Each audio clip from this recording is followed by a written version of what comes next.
Assalamu alaikum wa rahmatullahi wa barakatuh. Peace be upon all of you. On behalf of Center for Sustainable Development of Muslim World, I welcome all of you in today's international webinar on Waqf and SDGs Aspirations and Realities.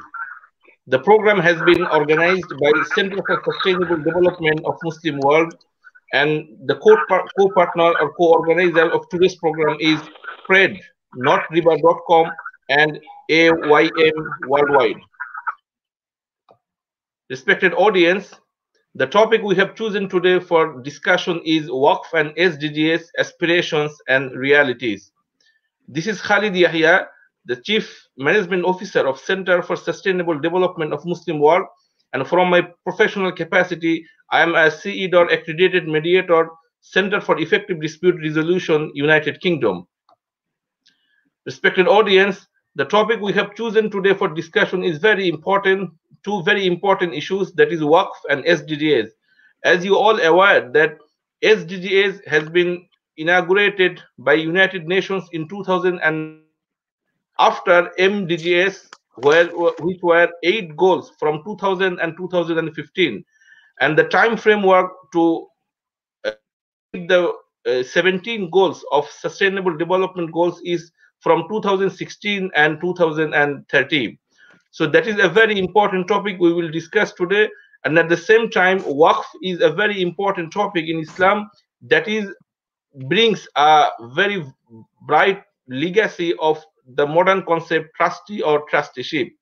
So for having a very important discussion today, we have the chair with us for today's international webinar is Dr. Abu Umar Rafiq Ahmed. He is an associate professor, Islamic Economics Institute, King Abdulaziz University, Kingdom of Saudi Arabia, and he's also the president of Center for Sustainable Development of Muslim World. We welcome our honorable chair in today's international webinar. Respected audience, we have with us as the chief guest of today's discussion, Professor Dr. Habib Ahmed. He is a chair of Sharjah in Islamic Law and Finance Business School, Durham University, United Kingdom. We hope within a very short time he will join with us. We have with us as the keynote speaker is Dr. Mohammad Omar Faruq. He is an associate professor, Department of Economics and Finance, University of Bahrain, Kingdom of Bahrain. We welcome our honorable keynote speaker in our session. We will have with us as the chief speaker, Barrister Abdullah Muhammad Ismail. He is the president of Birmingham Jami Mosque and Islamic Center and chief executive and legal consultant, Eurasia Legal Services, United Kingdom. We will have with us as the presenter applied industry practitioner, Dr. Rashed Rashid. He is the board member and chairman, Sharia Audit Executive Committee, Islamic Bank of Australia. And we will have as the inaugural address, Dr. Muhammad Abu Yusuf Khan. He is the principal of Tamirul Millat Kamil Madrasa, Bangladesh. Respected audience, we will have 4 members for discussion in our panel. We will have Dr. Tamina Anwar. She is the founder, Cred, notriba.com, and at the same time, she is an author, Islamic social entrepreneur, and consultant. We will have with us as a discussion Dr. Sami Al Salah.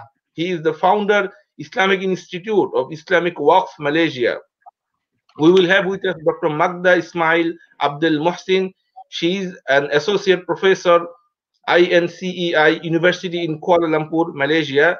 And last but not the least, as the speaker of our panel, Dr. Abdullahi Yusna Hussaini. He is head of Arabic unit, Sule Lamido University, Kafin Husna, Jigawa State, Nigeria. I welcome all of our guests in today's international webinar. Respected audience, we will start our international webinar today by the recitation from the Holy Quran. I welcome Qari Muhammad Sarwarul Alam to recite from the Holy Quran. He is an Imam of Ministry of Awqaf and Islamic Relations, State of Qatar. I invite Qari Sarwarul Alam to recite from the Holy Quran.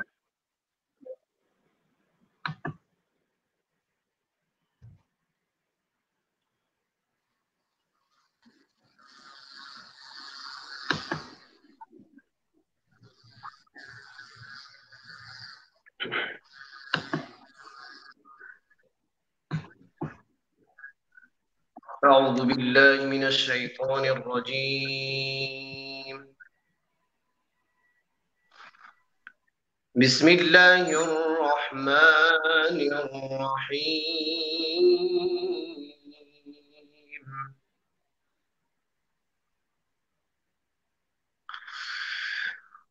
والتين والزيتون وطور سينين وهذا البلد الأمين.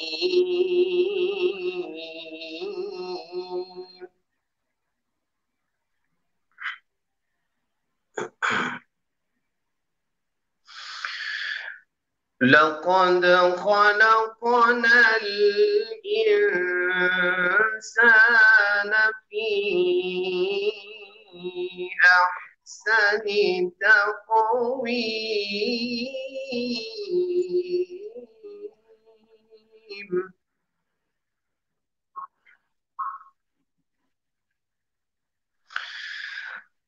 ثم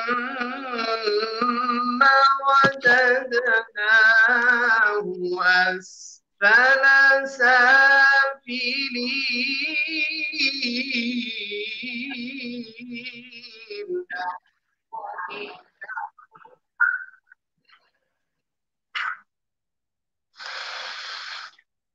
إلا الذين آمنوا وعملوا الصالحات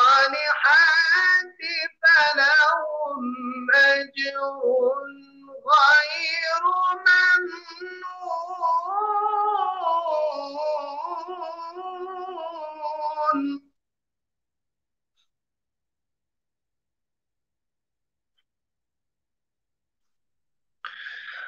فما يكذبك بعد بالدين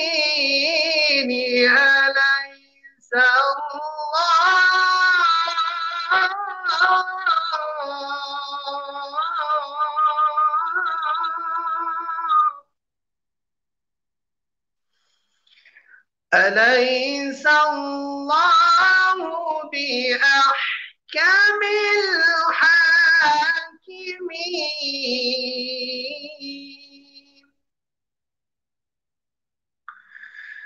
فما يكذبك بعد بالدين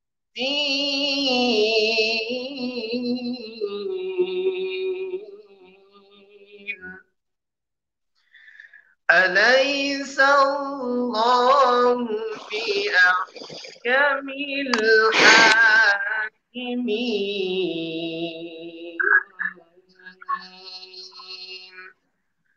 صدق الله العظيم.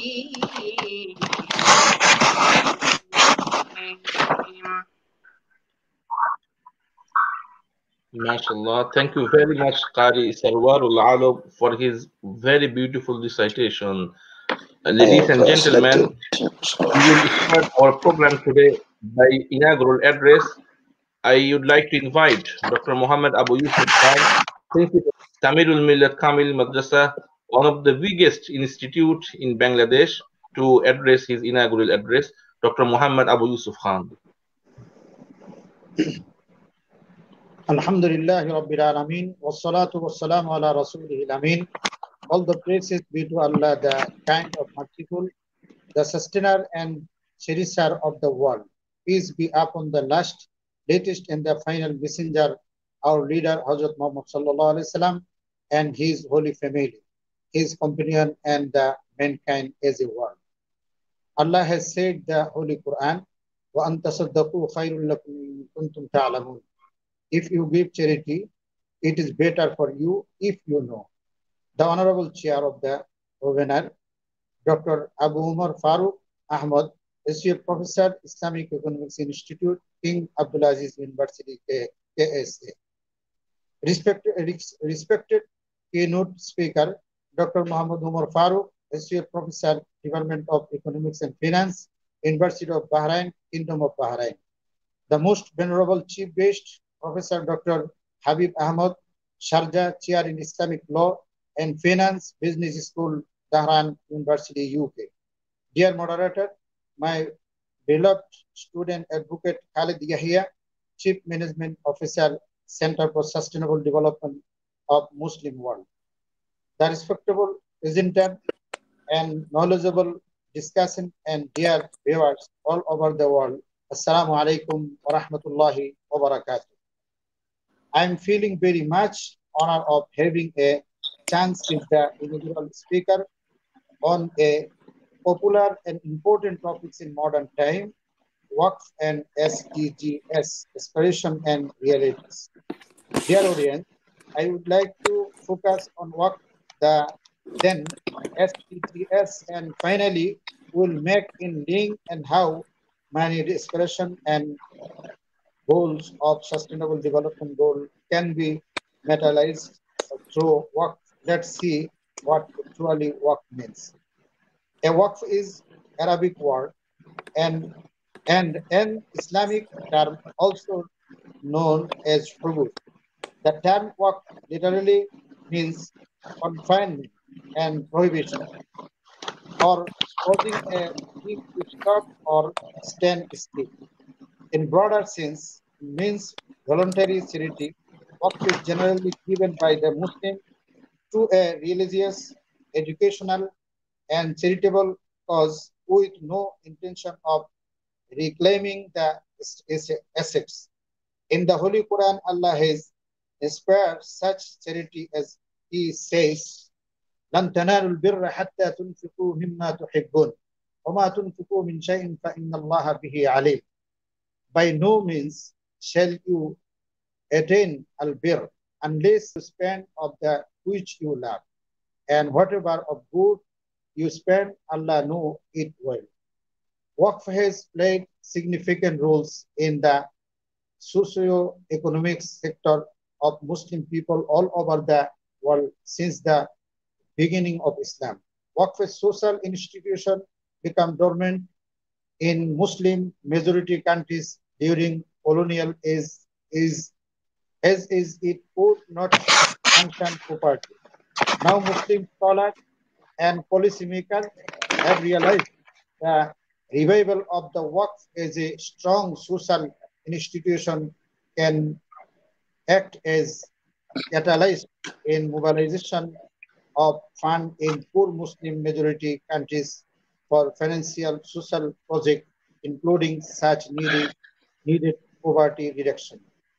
The Muslim communities can use Waqf and as an effective tool in social development, such as one, poverty reduction, two, creating employment, three, improvement in quality education, and four, health service. These four sectors are the major aspiration of 17 goals set by United Nations for Sustainable Development Goal. Waqf and handle directly with these four prominent goals. Now our discussion will be focused on SDGs.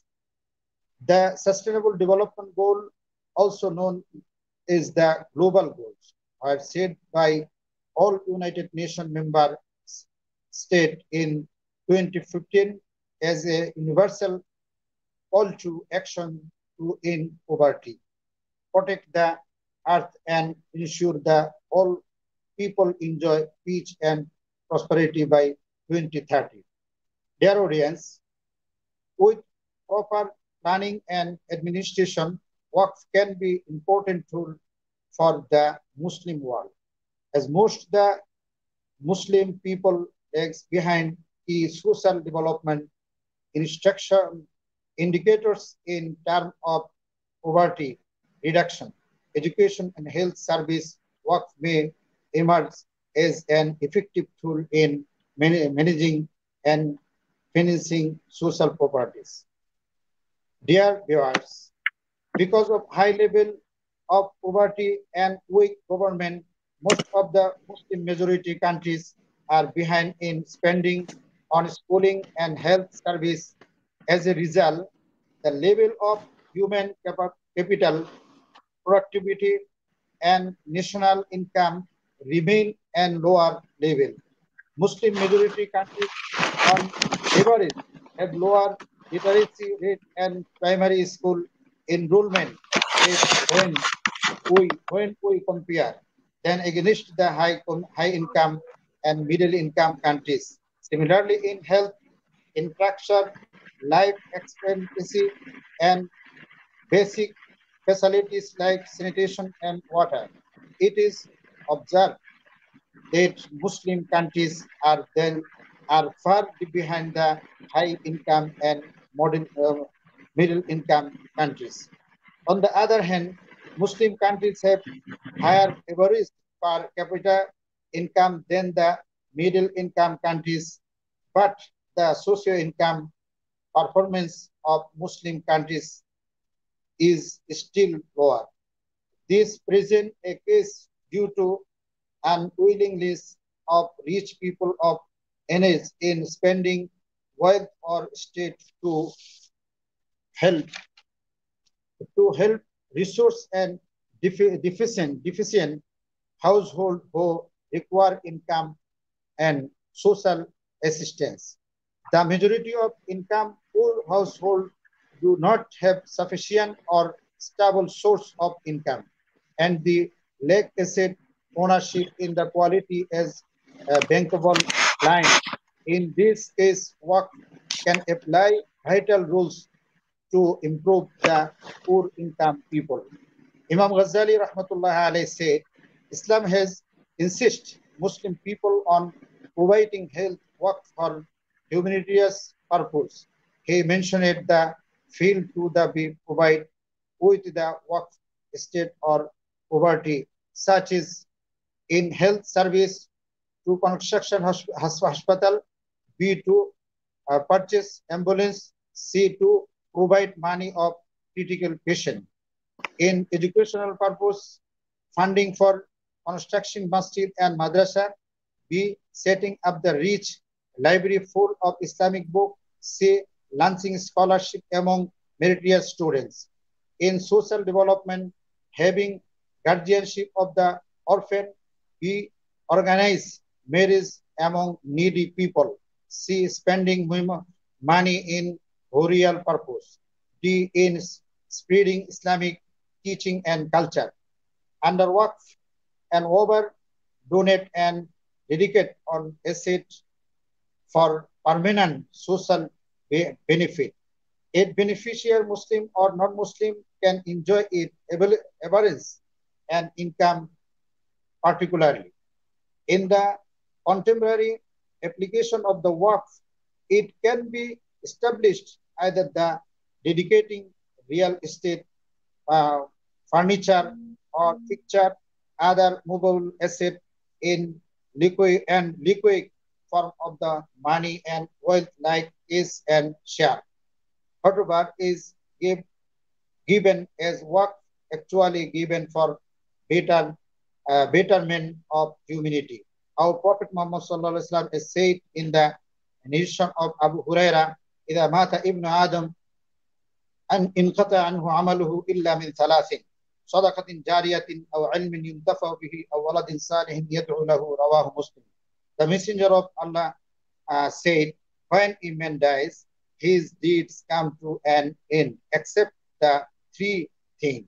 Sadaqah Jariyah, a knowledgeable which is the beneficial, or a virtuous descendant who pray for him. This is all today. Allah give you the best reward for arranging the such beautiful, wonderful banner. Thank you, the moderator. Thank you, you all. Wassalamu alaikum wa rahmatullahi wa barakatuh.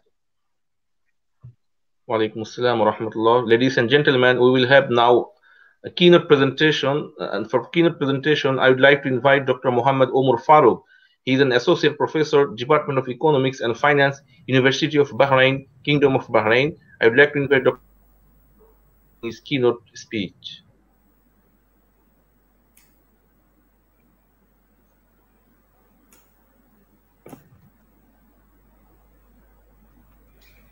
Assalamu alaikum wa rahmatullah. My dear respected brothers and sisters, I would like to take this opportunity first to express my gratitude to Allah subhanahu wa ta'ala for giving me this opportunity to attend this virtual webinar and have the opportunity also to exchange ideas. And I would like to extend my thanks and appreciation to the organizers, as well as Dr. Abu Umar Faruq Ahmed, who has invited me on behalf of the center, and also respected scholars and experts who are present. I'm sure that I'm also going to learn quite a few things from this webinar. Having said that, I'm going to share the PowerPoint presentation in light of which I'm going to have this discussion, as the theme of this particular webinar is Waqf and SDGs, Aspirations and Realities. Actually, there are two topics that are full of contents themselves, and we're just trying to make a connection between Waqf and SDGs. At the same time, because I'm a keynote speaker, my task is primarily to strike some notes on the key points. And there are other speakers, chief speakers, as well as others. I'm sure that they're going to bring their expertise to share. Now, just to begin with, we are in a situation that we must identify that is an existential issue. The very notion of sustainability has become an existential issue. Unfortunately, like on most issues, we as Muslims are generally laggards and tail-enders. So we are coming somewhat late to catch up with these issues, because most likely we're not quite attuned to these issues until these are brought up in the world stage, and then we try to catch up. Unfortunately, the condition of the Muslims may have been shaped on the basis that we are already akhirah bound, and we are heading in that direction. That's our ultimate goal. So who cares about this world and this planet? It is quite possible that our priorities are lopsided or messed up. And as such, the kind of things we spend our resources on, the kind of things that we spend our emotions and energies on, are not quite connected with such existential issues. It is also possible that those who are at the helm of power, they also do not want us to be conscious and proactive, because they don't want the status quo to be disturbed, because it has also implications for many other status quo related issues.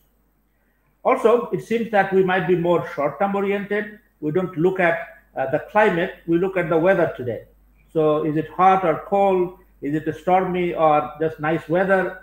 But we do not pay attention to how the planet's environment and climate are changing over a long period of time. And that could be another omission on our part. Also, in a large way, our religious understanding, maybe it has lost the worldly functionality, meaning the matters that are related to world, we can't quite identify and cope with those things on our own in an efficient manner or in an effective manner. And also, sometimes it just happens that we feel helpless. What can we really do about such large things or mega things and so on? So being so weak, helpless, we just ignore the issue. But the challenge remains, and it is an existential challenge.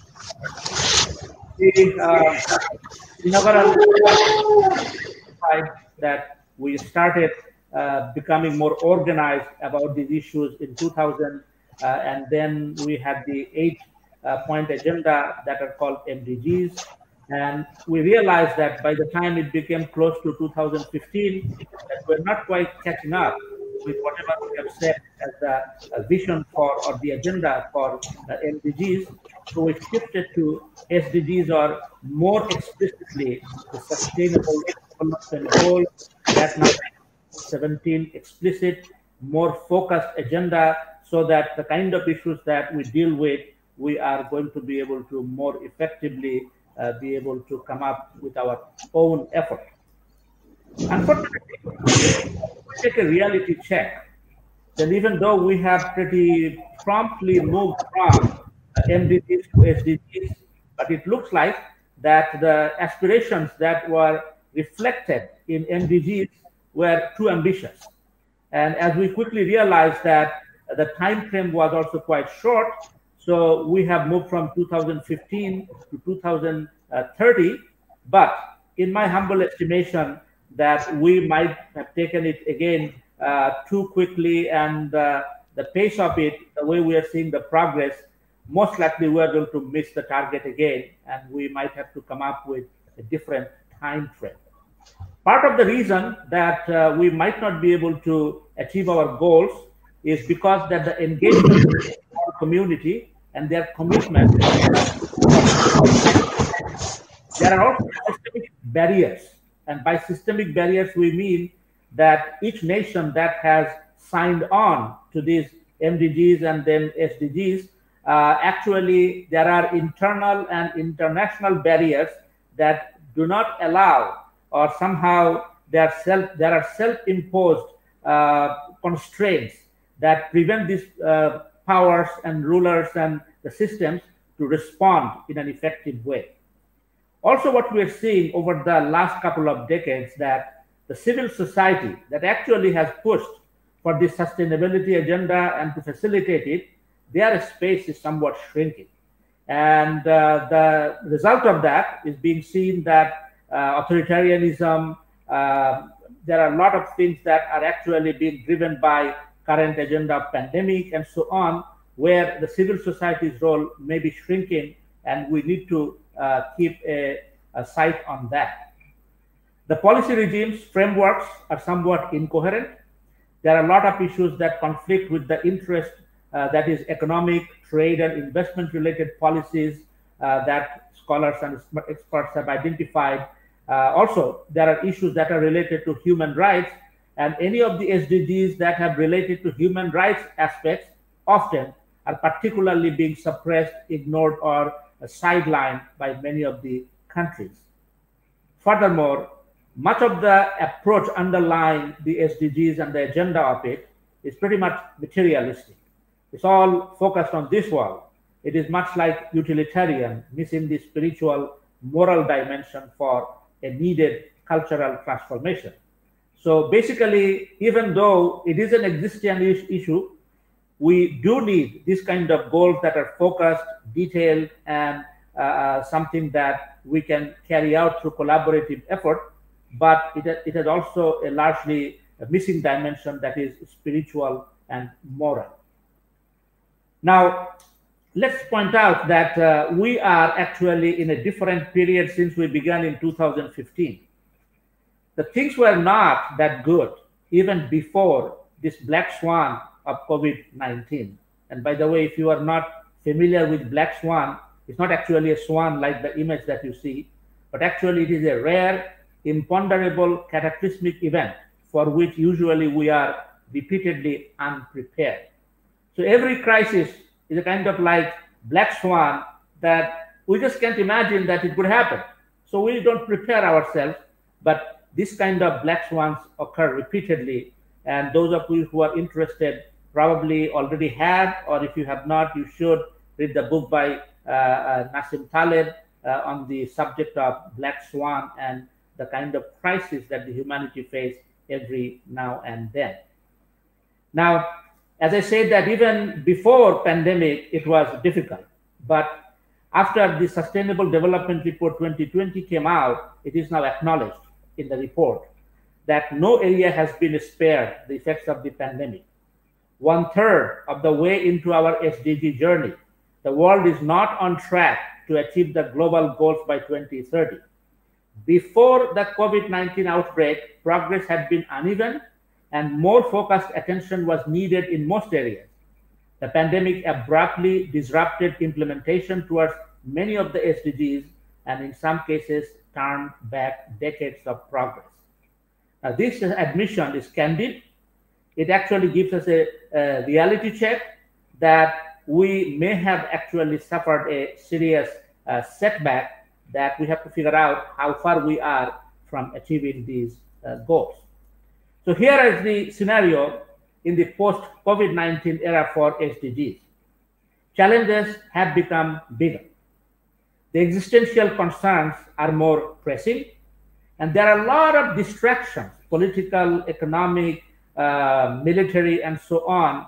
Those are kind of distractions away from our focus on the SDGs, and those are becoming more overwhelming. So international and regional conflicts, tensions, trade war, and other kinds of internal kind of dynamics that we see playing out in different major countries that drive this agenda, we are seeing the impact of those as serious distractions. The global compact and institutions are weakened. It is important to understand and recognize that the SDGs that we have today, it was shaped through a very engaging collaboration of the world community. And we are seeing a reversal of that, just like the Brexit that caused UK to break away from European Union, the kind of agenda and tendency United States is showing through unilateralism and moving away from global compact and so on. These are serious matters to be contending with.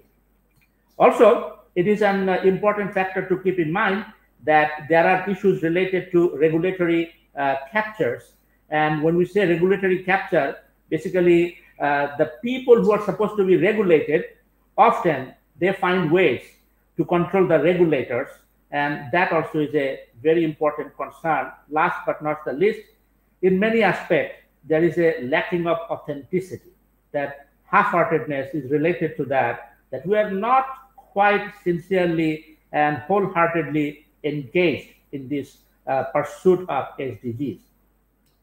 Now, let us be clear about something, and because I have done some work in this regard. In general, Muslims have some fundamental challenges to face with. We do lack a goal orientation as far as this world is concerned. We know our target in the hereafter. We are moving in that direction, but in this world, often we have problems setting our goals properly. And also, we lack a problem-solving approach. We do not invest enough time and effort to identify, study our problems, and then seek solutions. And I have referred to two of my works that might be of interest to you, including the challenge of poverty and the poverty of Islamic economics, as well as the challenge of poverty and mapping out solutions, requisite paradigm shift from a problem-solving and Islamic perspective. Due to shortage of time, I will not go into that, but draw your attention to these works. You might find some beneficial to that. Now, let us talk about Waqf, which is the related topic. It is an important Islamic heritage. We have a very rich history as part of Islamic civilization. Indeed, in institutionalizing Muslim civilization has been pioneer in this regard. And this is essentially funding public services through ways that become self-financing. And it is in that context, it is particularly relevant for sustainable development agenda and approach. And because it serves particularly the public in general and the needy in particular, it has a special relevance to SDGs. Just historically, some footnotes. Sustainable charities flourished in various parts of the Muslim world. As Muslims, we should be familiar with our own legacy. And also, history notes that wealthy women, or basically well-off women, often played a very important role in actually dealing with Waqf. I need to add the charger here, just one moment.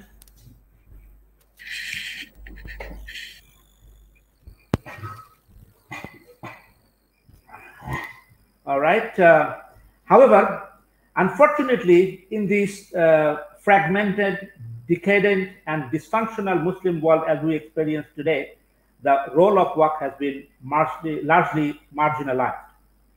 Now, one of the things that we need to also point out that the West actually has capitalized on the very underlying concept, and they also recognize the impact of the Waqf as part of the Islam's contribution to the West. If you have not already read some of these works, you should be familiar with. One of the works that I can point out is Monica Gaudius's work. She did it, her PhD from University of Pennsylvania. that also ranked 7th in educational endowment and first by annual research. And in this particular work that was published in the University of Pennsylvania Law Review in 1988, her paper was The Influence of the Islamic Law of Waqf on the Development of the Trust in England, the case of Martin College. And what she opened her paper with is this following. Oxford University would seem to represent the quintessential English academic institution. Yet, in its early phases of development, Oxford may have owed much to the Islamic legal institution of Waqf, plural Awqaf, charitable trust. Now, this particular reference is also with link that you can study. But one of the things that I want to point out here is that there is a significant difference in terms of our approach to Waqf and the Western approach to trust or endowment. I have looked at some of the patterns of Waqf in particular in the Muslim world, and I have taken this chart from International Waqf Fund that is now spearheading basically the issues and agenda for global Waqf movement and so on. Some of the things that we see is that in the Muslim world, the focus is more pressing needs of the time. So social services, madrasas, orphanages, mosques, those kind of things. On the other hand, in the Western world, the main focus actually is in terms of endowment and trust, education, research, and health. Now, this is particularly important because the kind of impact those endowments have that basically reverberate throughout the world, that is significant compared to we try to have impact at a very micro level at low scale. This is something that is very important for us to understand. Now, to also identify some of the qualitative and quantitative goals related to SDGs in connection with Waqf, we need to identify that there are certain specific areas, qualitative, quantitative, financial, and institutional goals. For some of these, Waqf is particularly relevant and beneficial, and we need to identify those from our perspective that where it can fit in well. Now, I was talking about the endowment. It's important to understand that in regard to endowment, some of the major universities in the West, like in the United States and UK, they have, some of them have $30+ billion just in the trust or endowment, similar to Waqf. And this has huge impact globally because some of their graduates, when they graduate, they add billions and billions of dollars in creating jobs, setting up industries, creating employment opportunities, and serving global community. And those happen through education, research, and health. Today, in pandemic, we are waiting for a vaccine. And some of these institutions are going to help us. And we basically are going to wait, and usually as we do, that they create the problem, we have to wait until we realize that there is a problem, and then they come up with solution, and then we wait until they come up with the solution. And part of the reason is that their focus is more on large-scale projects and avenues in education, research, and health that has global, humanity-oriented impact compared to the micro-level impact that we try to focus on. And I hope that you will bring this to your discussion and explore it further. Now, talking about Waqf also, we need to understand that Waqf actually is just channeling, a way of channeling resources for designated purpose. If properly planned, supported, and mobilized, it can fit perfectly and can effectively into the pursuit of sustainable development. However, there are some caveats that we need to be aware of. First of all, just like in any kind of charity or philanthropy, it is not a panacea. It cannot solve all the problems. It is not a substitute of good governance in a society at all levels, or a lack of proper national development initiative and framework. So if we don't have good governance, if we don't have a solid national development plan, then at private level, having small scale, these are still important, very precious, but they would not have the kind of impact that it can have. Management and facilitating of legal environment are also instrumental. Scale and complementarities need to be identified and harnessed. Often we have one work project that doesn't know what other work projects are doing. We can learn from each other. We can network from each other. That is why inter-AUCAP collaboration and mobilization is also important. So toward the end of this presentation, it's important that whether Waqf is a tool or SDGs as goals, there are some essential factors for their success. And if we want to make Waqf successful together, we also need to pursue these. There needs to be good governance, and we all need to work together as a larger agenda to facilitate that. It is important that good governance is people-oriented, not to serve the interest of the powerful and the rich. The good governance includes transparency, as we know that Muslim world has much higher ranking in corruption around the world, which needs to be reversed. And also, as I have mentioned, there needs to be a proper national framework for development.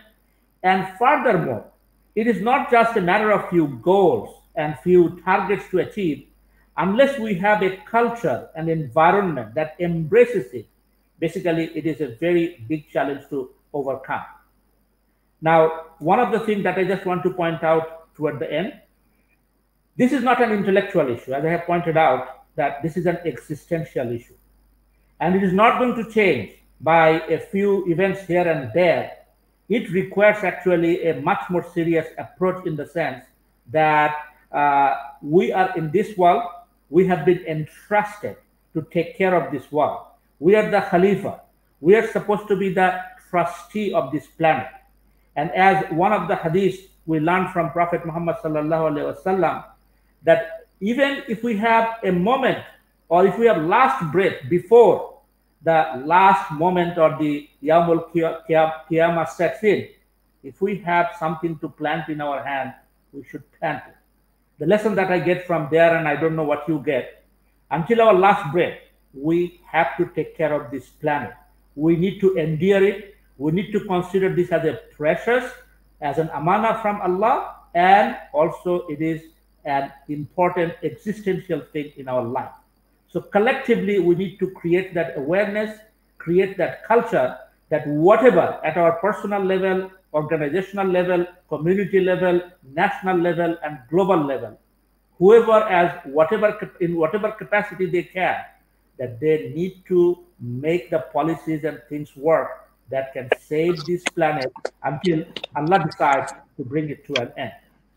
This is the last part of my presentation, with the call for much more engaging discussion, and I'm sure that other contributors are also going to present their thought. And I should also mention that I am a development economist, but I'm not specializing either in Waqf or actually in SDGs, although this is my more recent focus on SDGs. So I'm sure that I'm going to learn quite a bit from other scholars and experts as well. Wa ma tawfiqi illa billah. Assalamu alaikum wa rahmatullahi wa barakatuh. Wa alaikum assalam wa rahmatullahi wa barakatuh. Thank you very much, Dr. Muhammad Umar Faruq, for his very important keynote speech. So many issues has been addressed in his presentation. So I believe our panel members and other speakers reflect the issues he has been raising in his speech. Ladies and gentlemen, now there will be presentation by applied industry practitioner. So in this regard, I would like to invite Dr. Rashed Rashid, a board member and chairman, Sharia Audit Executive Committee, Islamic Bank of Australia. I would like to invite Dr. Rashed Rashid for his important speech. Okay, Assalamu alaikum, brother, from down under Australia. So it's almost the Maghrib time here. I think we just entered, so it's okay. Now, industry practice takes us straight to the Maqasid Sharia, that is the objective of the Sharia. I was very upset to see that it's almost impossible to form an opinion to see the differences of a madhahib. You know, Malik said this, Ahmad ibn Hanbal says this, XYZ said this. Brother, my wife told me once, just tell me one thing. I just want to know which one do I have to follow. So annoying. This is the problem that we have in the industry. without us studying the objective of the Sharia, we are nowhere near to prove Omar illa rahmatan lil alamin, for the Prophet to be the rahmah for the universe, entire universe, Muslims and non-Muslims included. The people of the day today, you have to be able to find a solution on the spot. This is the ayat of the Quran, and secondary source, I repeat, of Islam is the hadith that explains the Quran only, does nothing else. So the Quran is in front of you as it was in front of the Prophet on the day of the time of the Prophet. So you are very lucky. You did not miss anything. Quran, the Prophet is the same Quran you have, word for word, letter. You have to go into that particular wording of the Quran and find out a solution for the problem you are facing. If you do not think that I'm fit for it, please don't meddle with it. You are not fit for it. Leave it for someone who can do it. But without us having that aptitude and quality, you will mislead people, you will disservice the ummah, you will disservice the cause of da'wah. This is the industry practice I'm having. Allah says in the Quran very clearly, يُرِيدُ اللَّهُ بِكُمْ الْيُسْرَ وَلَا يُرِيدُ بِكُمْ الْعُسْرَ. Allah wants to make life easy for you. He does not want to make life difficult for you. Full stop. Easiness and difficulty is not defined, has no definition.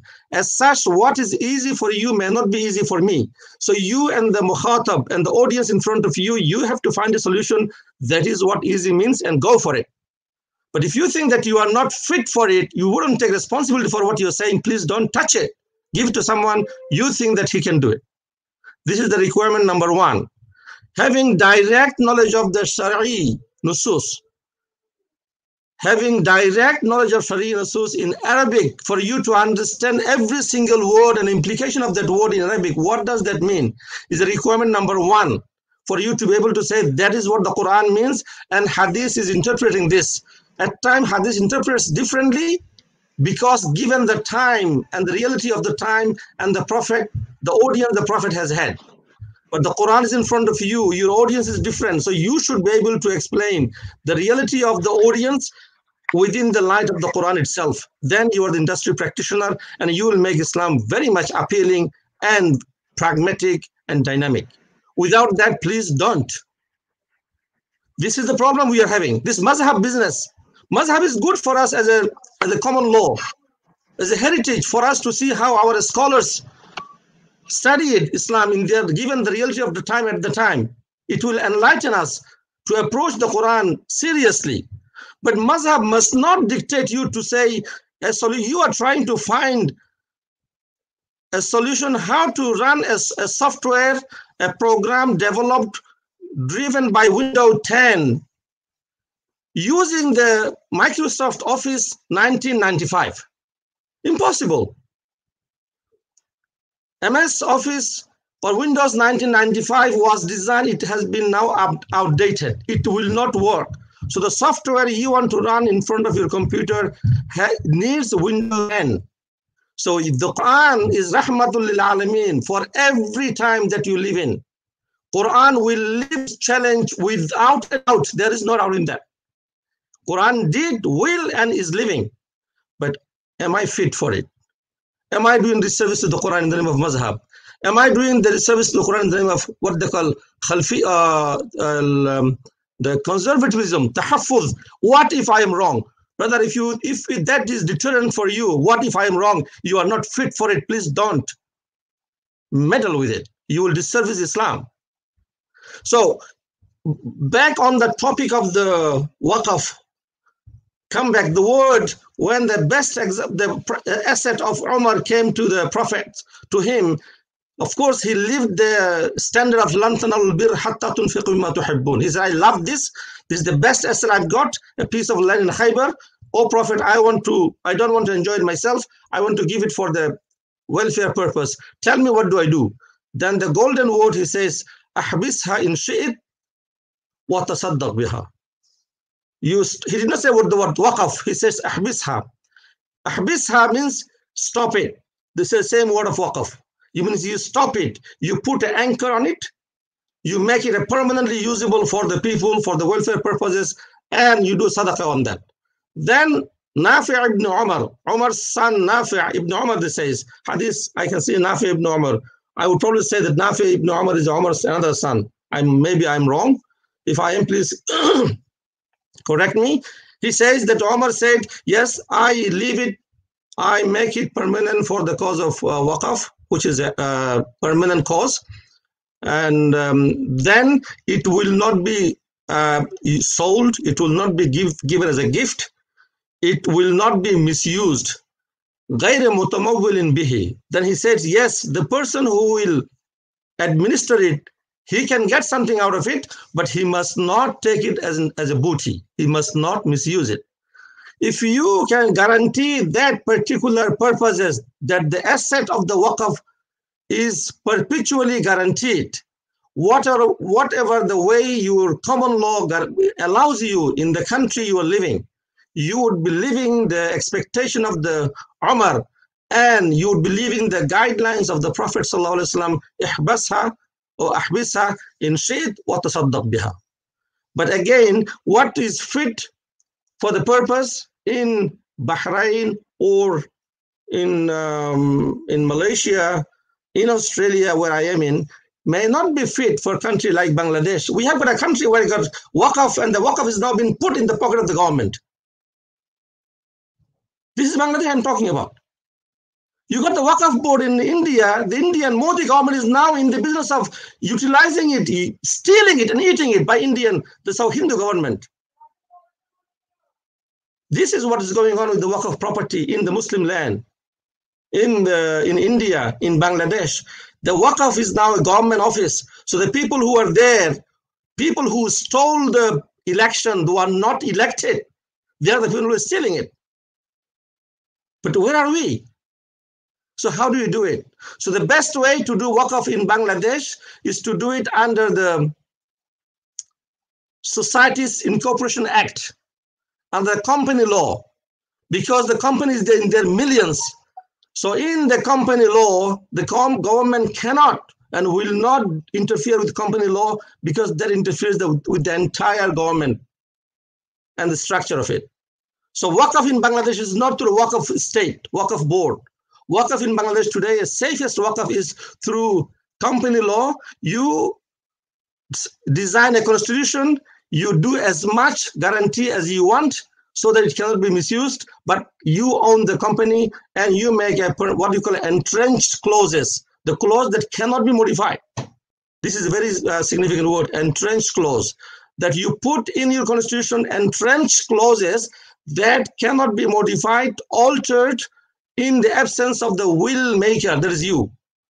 And that will be for this perpetual purpose of use by the people who are in need. And that cannot be done or altered by your own beneficiary who will be administering the Waqf after you, maybe your son, maybe your friend, maybe a person that you trust, but he cannot deal with it. He cannot misplace it.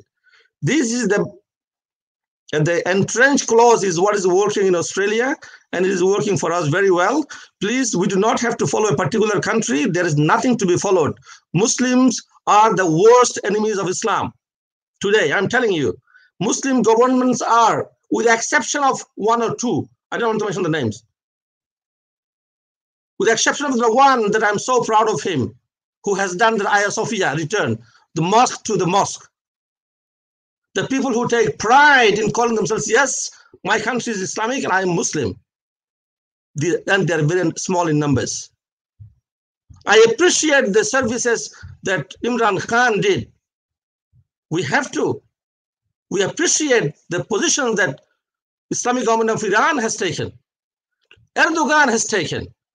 The few number are limited, 3 or 4. Rather, others are working against Islam, against the wishes of the Ummah. You may not like it, but that is what it is, brother. So Waqf as a institution has to continue. For it to continue, do not give damn care as to what the country or the Waqf ministry, Wazar and Waqaf, all this says. This is all rubbish. The people who are serving the enemies of Islam, al-adu min al-dakhil, enemy from within. Yes, I can say that in Australia, I'm very proud of this country where give the freedom of information and speech. I'm safe here. I'm telling you, we have enemies from within. There's a billions of people who are following one particular leader or two particular leaders. A billion or 2 billion behind them. There are also 2 billion who hate many of them. They have got big names, and we know who they are. We have seen that last week. So the Waqf, back to the point of practitioner, to practice Waqf is that you have to go back to Maqasid al-Sharia. The maqsad of Waqf is to make it a perpetual use, that it cannot be lost halfway through in the hand of the people who are cheaters, who are enemies from within, in the name of the Waqf board, or in the name of the country. In country like Bangladesh, I would dare say that, where there is all thieves. Now in the country, there's a word has been taken out to be, the Bismillah ar-Rahman ar-Rahim, we lost it. Now that we are being dictated to lose, that is a secular country. Brother, tell me, 90% Muslim country you are talking about. Shame on us.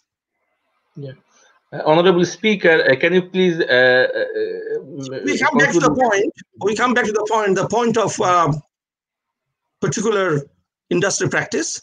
So without us going back to the Maqasid al-Sharia, ihbasha in shi'it means you perpetually guarantee the use of the asset, the use of the yields of the asset for the welfare purposes. If you can guarantee it in the country of your own, you can do it. Do not listen to the mazahib. Mazahib will help you for you to understand responsibly. But please, no mazahib will tell you what to do. You have to come up with a solution. Thank you. Thank you very much. Jazakumullah khairan. Jazakumullah khairul jaza. Thank you very much, Dr. Rashed Rashid, for his important speech. Now we will go to our honorable member of panel for their speeches. Before going there, may I humbly request our every speakers to finish their respective speeches within due time, and every panel speakers will get 10 minutes to finish their respective speeches. At this point of time, may I invite Dr. Abdullahi Yunusa Husaini. He is head of Arabic unit, Soli Lamido University, Kafin, Hausa, Jigawa State, Nigeria. Dr. Abdullahi Yunusa Husaini, please. أعوذ بالله من الشيطان الرجيم. بسم الله الرحمن الرحيم. والصلاة والسلام على رسول الله وعلى آله وصحبه ومن والاه. فسبحانك اللهم استغفرك اللهم واتوب إليك. اللهم صل وسلم وبارك على عبده ورسوله محمد صلى الله عليه وسلم. وبعد. السلام عليكم ورحمة الله وبركاته. Brothers and sisters in Islam, let me first thank this great organization which has tried to organize seminars or conference like this during this COVID-19. So actually, I will thank you very much to organize these seminars. And especially, we talk about great topics and others. So briefly, let me start to discuss about. Let me use this ayah. What I had it from you before. You say, Bismillah ar-Rahman ar-Rahim. لن تنالوا البر لن تنالوا البر حتى تنفقوا مما فجust this now مما تحبون مما تحبون جزاكم الله خيرا. طيب, in this point, really, if you want to join this ayah with what Sheikh Rashid, sorry, from Australia, I had your point when you're talking about madhahib. So in here, when we're talking about madhahib, I don't know, Sheikh, what do you mean to say don't believe with madhahib first? But for me, I know what ulama said, man ijtahada, something like that. If man ijtahada lahu ajr, something like that. So actually, do you know, ayah is just talking about what they call the arm. So madhahib just takes something like, sorry, madhahib talking about al-ayah talking about khas, and those madhahib talking about what they call particularly. So actually, when we're talking about, or if you use this hadith or what Abu Hurairah said about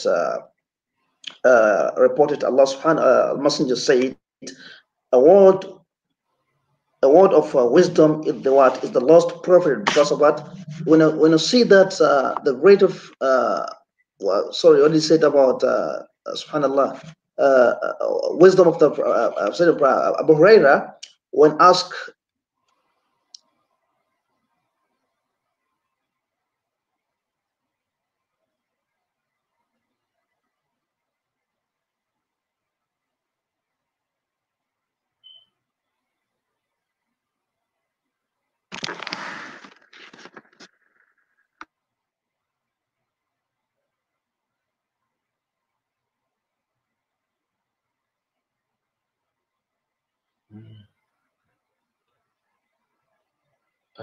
Honorable Speaker,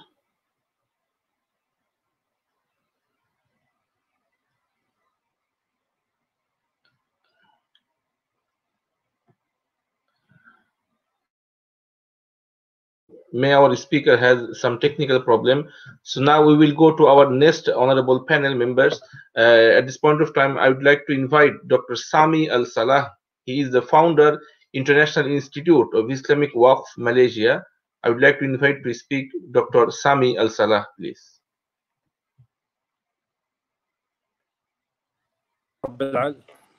You hear me, brother? Yeah, please. طيب الحمد لله رب العالمين والصلاة والسلام على سيدنا محمد وعلى آله وصحبه أجمعين. First of all, I would like to thank the organizer of this event, and I would like also to thank the speakers for this great subject. I have 8 points for this seminar. The first of all, I read the article of Dr. Faruq, and I wish when he talk about awqaf or waqf and maqasid sharia, Islamic objective, I think we need to explain more about this relation. I think we have a strong relationship between awqaf and maqasid sharia Islamiyah, especially when we talk about the religion, deen, or nafs, soul, or mind, al-aql, or al-mal, or even al-nasl. We have the strong relationship between the awqaf and maqasid, and I didn't find this relationship in his article. This is the first point. Second point, we believe strongly that awqaf in our history cover the Islamic objective very well. When the Prophet Muhammad said to Umar bin Khattab, in shi'ta habbastaha, when the Prophet Muhammad gave flexibility to the Prophet, to the Umar bin Khattab, to manage his awqaf very well. And in this point, we found many, which we call masarif, to the beneficiary people, to the animals, to the anything in the Muslim society which we need. I'm sorry. You hear me? Hello? Yeah, Dr. I'm sorry, because of Dr. Hussaini, the bad weather. I will give you a bit later. Dr. Hussaini, Dr. Hussaini, I will give you a bit later. Yeah. Yeah, Dr. Salah is speaking now. I will give you a bit later after finishing his speech. Okay. Okay, sorry. Okay, thank you. This is very, very important. We have to believe when we talk about development. Okay, we have to believe that awqaf mu'assasa walada, productive institute. Awqaf, not like charity foundation. Awqaf should be using investment. We have to use the income for investment. That's why we call mu'assasa walada or mu'assasa muntija, productive institute. Because many people thought that awqaf only like mosque, we have to use awqaf for nothing. If we want to use awqaf for development in our society, in our countries, we have to give support from our governments. We have to give support from our people to this institute to help us in this development. I think the critical point in awqaf and development in our societies, the lack of governance. We don't have governance in our awqaf sector. especially in the government, awqaf government, public awqaf, or even in private awqaf. We don't have governance. If I ask myself and you, how many Waqf institute in the Muslim world show their annual report every year? How many? Give me percentage. We don't have. Even in the government. If I go, last time my student asked me to need to get information about awqaf in the rule of awqaf institute in their society. I advise them to go to the which we call Wazarat al-Awqaf, Ministry of Awqaf. The people there refuse to give any information about their report, financial report, investment report. So I said the absence of governance. I think this is the critical point we face it in development. Other point, if we need to achieve development through the endowment, the Awqaf institutes in our society, we must to ask government to must move away from the control and complete supervision over the reality of Awqaf institute, because we don't allow, as we before when the Prophet Muhammad advised people to establish Awqaf, they didn't give any control to the government or to the state to put their control in this institute. So nowadays, many people in the Muslim society refuse to establish Awqaf because they're scared the government will take or they will handle or manage these Awqaf. That's why some of them go to the West and establish Awqaf because he wants to manage and invest his endowment or his Awqaf as he likes. But in the some Muslim countries, the problem, some of them scared. And I know the founder of the first Muslim Islamic bank. He told me by himself before he died. He said, "I refuse to establish Awqaf in my country because I scared the government after I die, they will take it and using under the government authority." Other point, which I think is very important, we have to treat the missing of the Awqaf asset in our country. We have a problem in every Muslim country, which we call missing, and we don't record or register tasjil, Awqaf in our lands. That's why the people didn't give trust to the Awqaf Foundation, because many Awqaf using in different way. And also, and this is very important for development, we must to follow the interest of ijtihad of Awqaf. We not allowed to any mufti, even the mufti, or anyone, Muslim scholar, to give fatwa or to give legal opinion of Awqaf nowadays without, if he didn't have experience how to manage and invest Awqaf. Last time I was in Kuwait, and we have mufti in Muslim country. He said we have to give the money of Awqaf like we give the money of zakah, and this is very wrong. This is wrong. We cannot accept it. Awqaf not like charity foundation. Awqaf is investment foundation. That's why when we treat Awqaf as the charity foundation, we lost.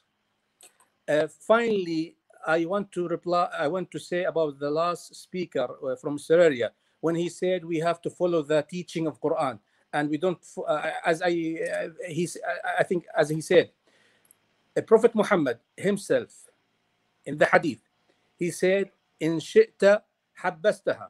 Prophet Muhammad gave flexibility to the Umar bin Khattab to use ijtihad to how to manage his waqf. We have to follow the interest, which we call al-maslaha, when we want to use awqaf, the Islamic tax, or which we call nusus diniya in the Quran or hadith, a little.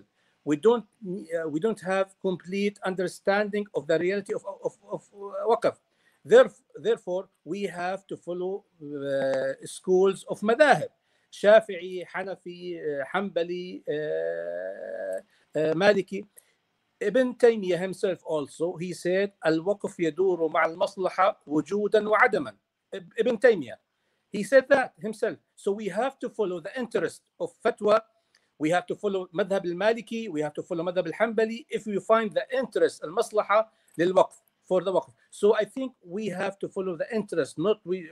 And I refuse to say we have to go back to the Quran. Of course, we have to go back to the Quran. But Quran gives us general advice. We have to go to the madhahib to understand the reality of awqaf. And we also, in our time, we have to use the tools of ijtihad to understand and give a good interest of awqaf. This is my short speak to you, and thank you, brother. Thank you very much, Dr. Sami Al-Salah, for his very wonderful speech. At this point of time, may I invite Dr. Abdullah Hussaini to complete his rest of the speeches within 4 minutes, please. Hussaini, please.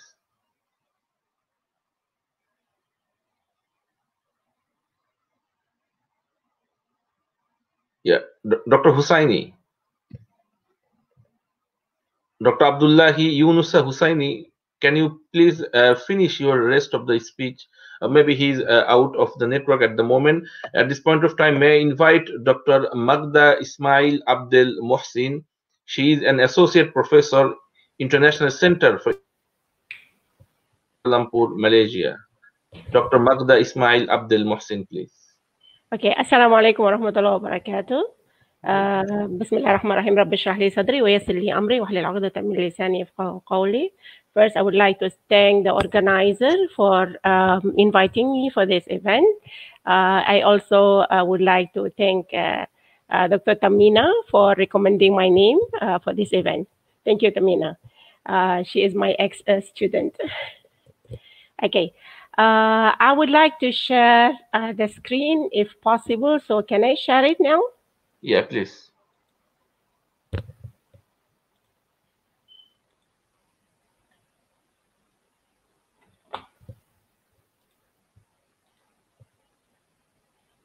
Okay, can you see now? No.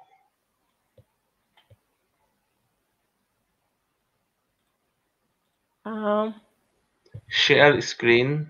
Okay, I'm sharing now. Yes, okay. yes, okay. it's working. Okay. Yeah. Okay. Bismillah ar-Rahman ar-Rahim. Let us start. I will try as within these 10 minutes, if possible, to cover all this.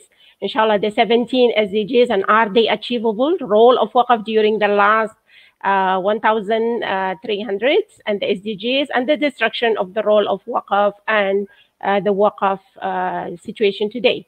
The questions that I'm going to raise is, we know that since 2000 to 2015, there is this 8 millennium MDGs. And of course, which include, the extreme poverty, eradication of extreme poverty and hunger. So the question is, are they achieved? Definitely, all of us, we know, no, it is not. And besides, during that time, a huge gap between the rich and the poor has been achieved. The second one, based on these goals has not been achieved, they add another 9 goals, for achieving, and it comes, 17 SDGs. Again, the questions, are they going to be achievable, especially within the current situation? I'm giving you a question, yes or no. And the answer is yes, okay? But to me, I believe it can be yes in only one situation. If we are going to follow the Islamic teaching. Because the Prophet ﷺ mentioned that, تَرَكْتَ فِيكُمْ مَا إِن تَمَسَّكْتُمْ بِهِ لَن تَضِلُّوا أَبَدًا كِتَابَ اللَّهِ وَسُنَّتِي. The Prophet ﷺ has left 2 legacy for us, the book, the Quran, and the Sunnah.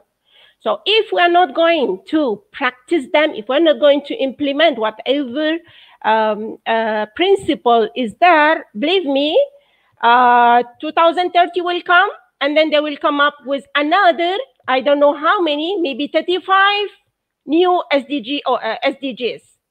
So we blame ourselves, you know. So following the teaching of Islam, we realize that within the past 1,300 years, you know, the Muslims, you know, because they were following the teaching of Islam, they had this great civilization, okay? And they become the leaders of in this world. However, losing it, you know, because we are not following it, this is what is happening at the present time for all the Muslim countries. Okay, let us look at Maqasid al-Sharia and the SDGs. I believe that Maqasid al-Sharia, which contains, you know, the 5 elements, it is the umbrella for all the SDGs, for all, you know, the 8, you know, the 8 MDG and the 17 SDGs. But maybe the question is that if it is so, then why it has not been achieved, you know, the 8 SDGs? I believe that because, you know, the Muslims at the present time, they're not following the teaching of Islam. And now the question, is it going to be the 17 SDGs? Is it going to be achievable? I can say, and I can assure, yes, it can be achievable only in one situation, if we are going to follow the Islamic finance, the Islamic teaching, which include Islamic finance. The first one is prohibition of riba, and, you know, the alternative financial institution of riba, and then the inclusion of the Islamic financial institution, which include waqf, zakat, sadaqat, takaful, and all this. Only then, I believe that we can achieve the more than the 17 SDGs. But we have to start now, okay? Just going, you know, before this, I just want, for the Islamic social finance, I'm going to focus on waqf, which is the sadaqah jariyah, okay? But let me just explain to you the 3 types of sadaqah in Islam we have at the present time. We have sadaqah mu'lana, okay? We have sadaqah makhfiya, mu'lana, non-sadaqah, and sadaqah makhfiya, the hidden sadaqah. Both of them, you can find them in Al-Quran, in Surah Al-Baqarah, verse 271, in tubdu sadaqat fa ni'ma hiya. If you want to show it, to encourage others to do it. And the other one, وَإِن تَخْفُوهَا وَتُؤْتُوهَا الْفُقَرَاءَ فَهُوَ خَيْرٌ لَكُمْ. And if you want to give, you know, hiddenly, this is the best. And we know, you know, one of those who are going to be sheltered during the day of judgment is one who hide his sadaqah. The third one, which we are going to talk about now, it is the sadaqah jariyah, okay?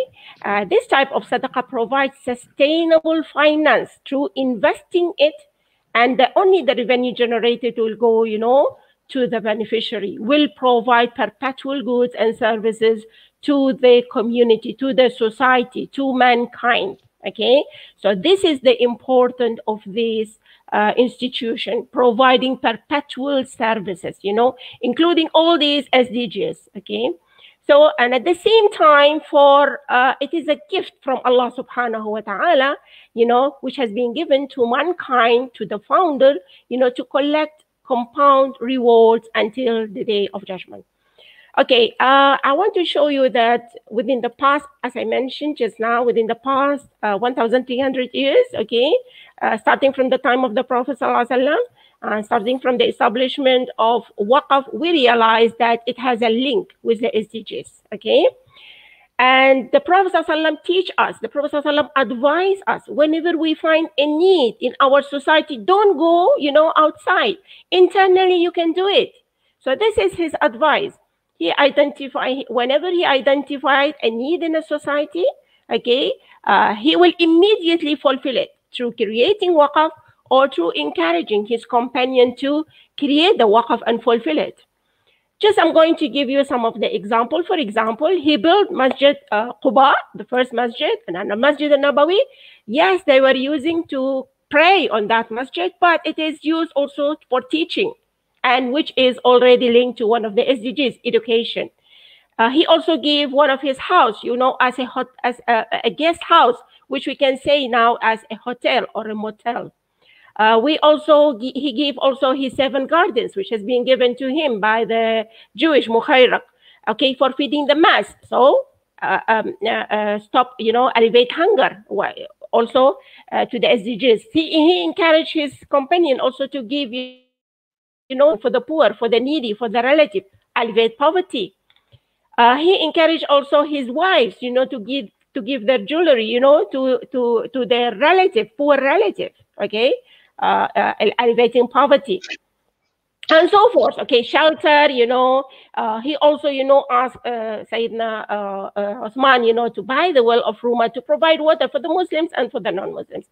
And starting from that time and with that type of teaching to the Muslim, Waqf has flourished until, the Ottoman, okay, whereby it becomes, Waqf becomes like a network which has penetrated all sectors, industry, agriculture, infrastructure, health, education, everything, it constitutes the Muslim's life, to the extent that there is a saying say that it was possible for a person to be born in a Waqf hospital, live in a Waqf house, study in a Waqf school, work in a Waqf institution, and be buried in a cemetery. So all these are Awqaf. Okay, what happened? Okay, and then I'm just putting for you this book. It has been, published by the Directorate General of Foundation in Turkey. They found 105 types of Waqf, which cover all the SDGs plus others. I'm just putting some of these, which is the additional. Support the Navy, sending people to Hajj, taking students to picnicking, even for entertainment, prevent natural disasters. This is what we are having now. Beautifying the environment. Yes, I believe it is included in the SDGs. Wishing doctors who have good personality to that extent, mashallah. Waqf feeding the birds. Waqf feeding, the animals, in the street, and then Waqf prohibiting tobacco in the elementary school. So it's very, very rich. Okay, then of course, after the destruction of the Ottoman, okay, then the problems start, okay, because end of the Ottoman, we have the secularization, and then we have the colonization, and then even after independence, the role of Waqf has declined. There is mismanagement of Waqf properties, abolishment of family Waqf. Huge number of Waqf properties were underdeveloped. Founders' conditions are not fulfilled for many years. Right of the beneficiaries are not met. Many unforeseen court cases has been, between the trustee and the family member. Role of Waqf becomes idle, unproductive, and a burden.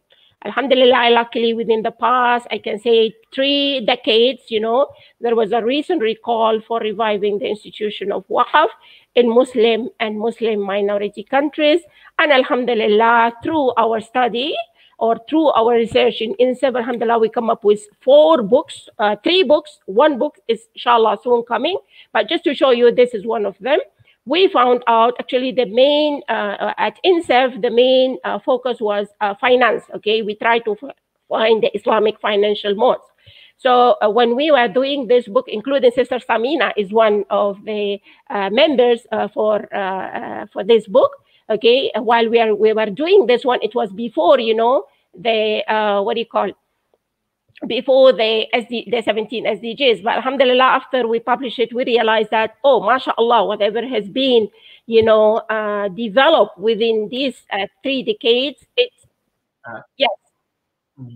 Dr. Magda Ismail, can you please finish your speech? Oh, mashallah. Okay, just to show you, okay, alhamdulillah, within the current time, yes, I'm going to leave this one just to show you it's really, it's the link with the SDGs at the present time, even coming with new, this one in Turkey now, they are providing it within the last 2 months, okay, they're providing soup. Waqf, they call it sabil for hot soup in Turkey. So we can do a lot, I believe. So this one, it is my Waqf in Malaysia, they are doing it. And it's very, very successful through crowdfunding. Okay, these are new cases which we can look at my Waqf, and what they are doing at the present time.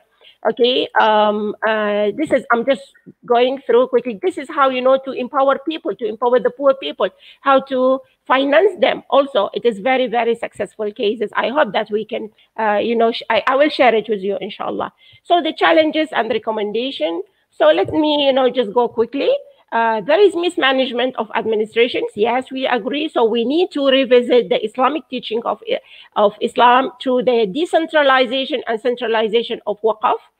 Lack of finance to develop the idle Waqf property. We used to, have innovative financial board.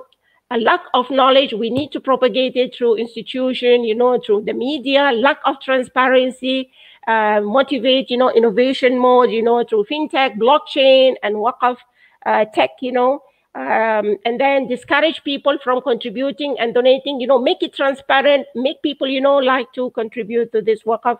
Lack of governance, this is very, very important. The urgent need for a comprehensive blueprint, on Waqf governance.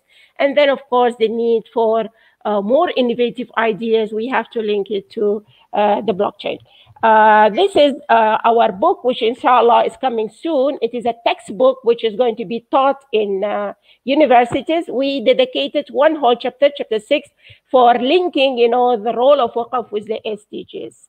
I think by this, thank you. Thank you very much, Dr. Magda, Ismail, Abed, Mohsin, for her very wonderful speech. At this point of time, I would like to invite the last panel speaker. She is no other than Dr. Tahmina Anwar. She is the founder, TradeNotRiba.com. Dr. Tahmina Anwar, please.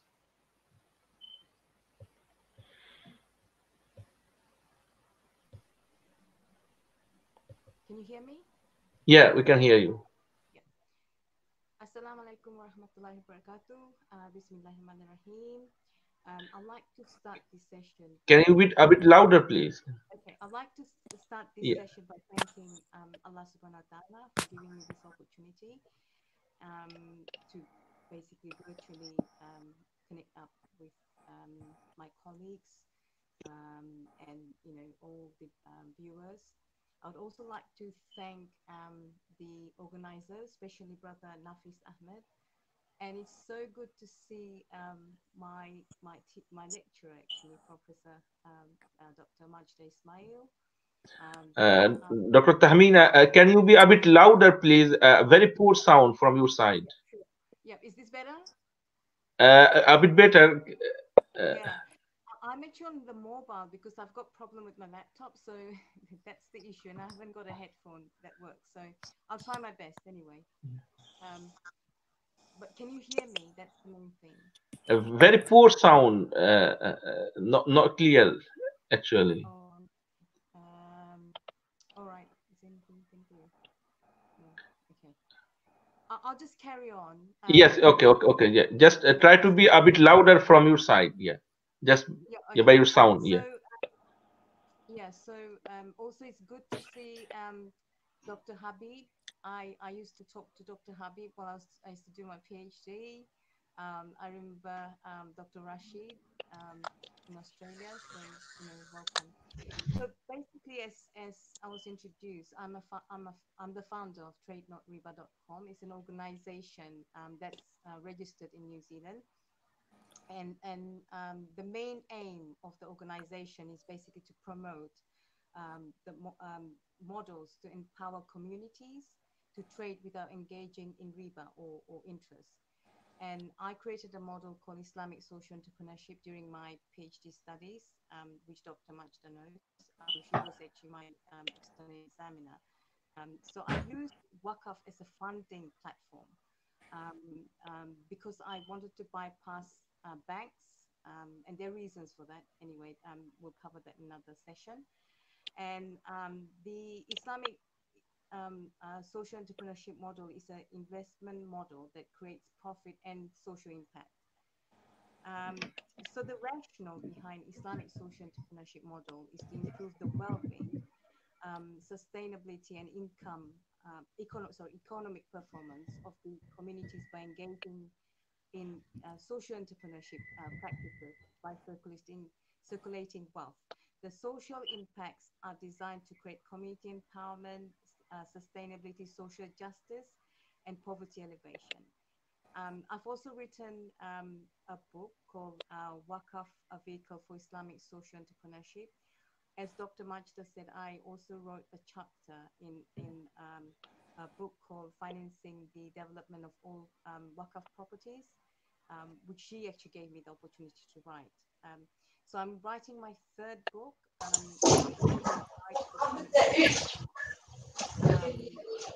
which I hope will be out by the end of the year.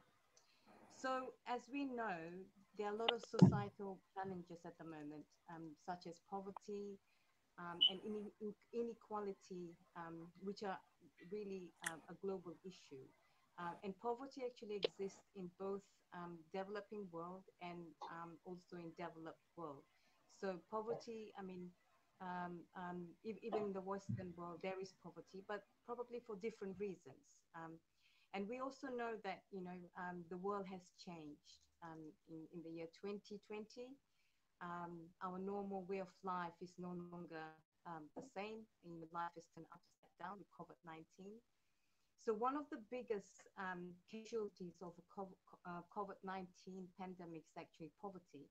It is not just the greatest effect of COVID-19 is actually, you know, people losing their jobs, and it affects not just, you know, poorer countries, but Western countries as well, where, you know, a lot of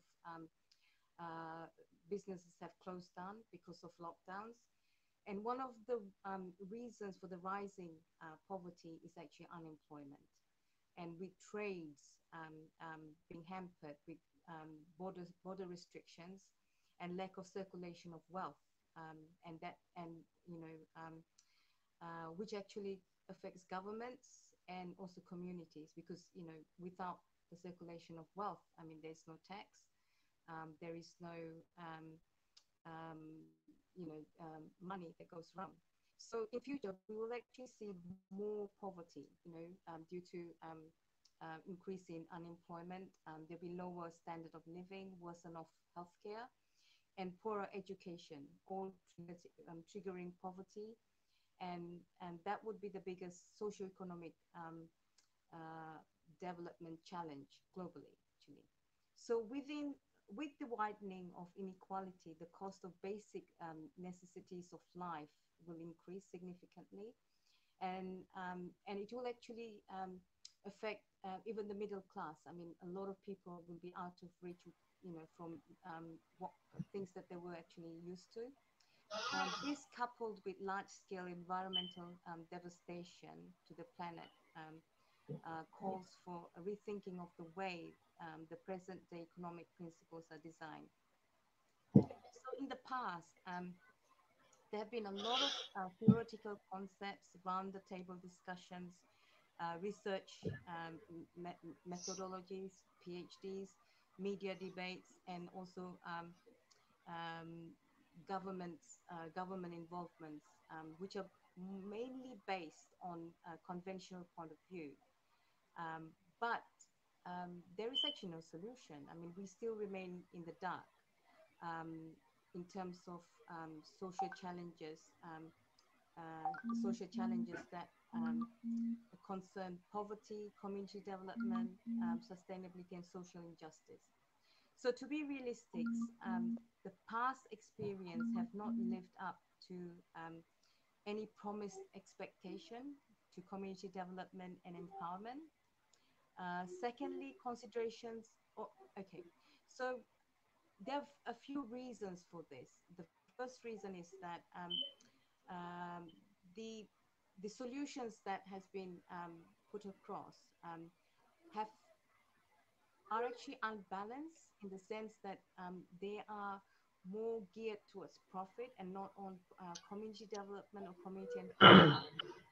Considerations are not given to factors affecting sustainability and moral integrity of economic systems and methods, especially for marginalized or poorer people. You know, they don't seem to get the share of the economic pie.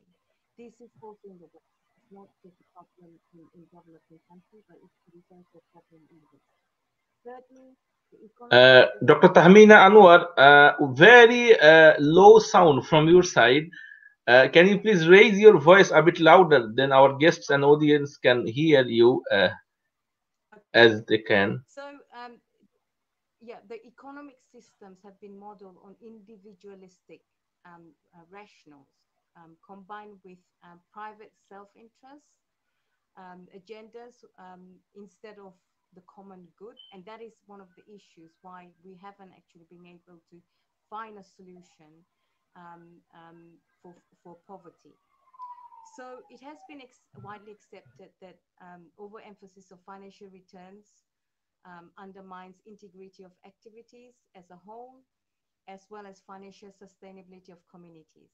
Now, shifting the focus to the Muslim world, it can be observed that despite many Muslim countries having an abundance of natural, economic, and human capital resources, and also the Islamic doctrine that emphasizes on the circulation of wealth, particularly the surplus from the rich to the poor, in order to provide a fairer economic system, there is still a lot of poverty in the Muslim world. In fact, it's more than the Western world. So, and the reasons for this that I have come up with is that to find solutions, actually, yeah, the Muslim world has to stop blaming others, including the West, and find solutions from the Islamic teachings. And the issue is that we are not following Islam. That's the issue. And at the end of the day, we know that Islam is a holistic religion. It has solutions for everything.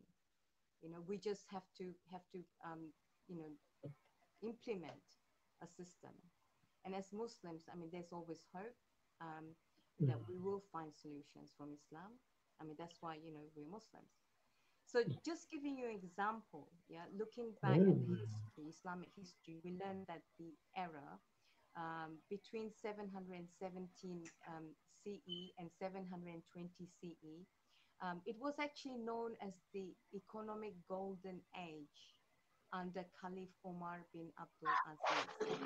I mean, at that time, that was the period where collection of zakat was so efficient that people had to go to the market to find. I'm sorry, Dr. Tahmeen Anwar.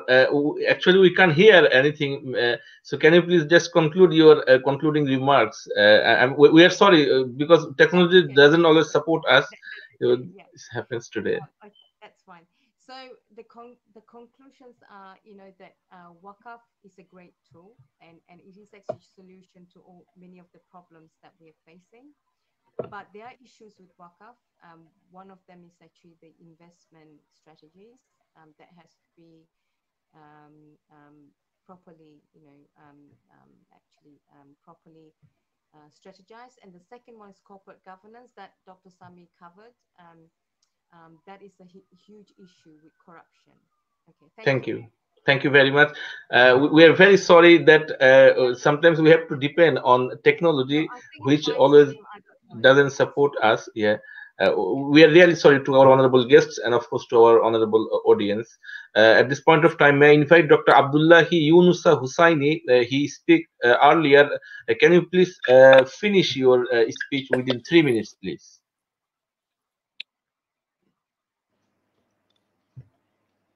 Dr. Hussaini, please. Yeah.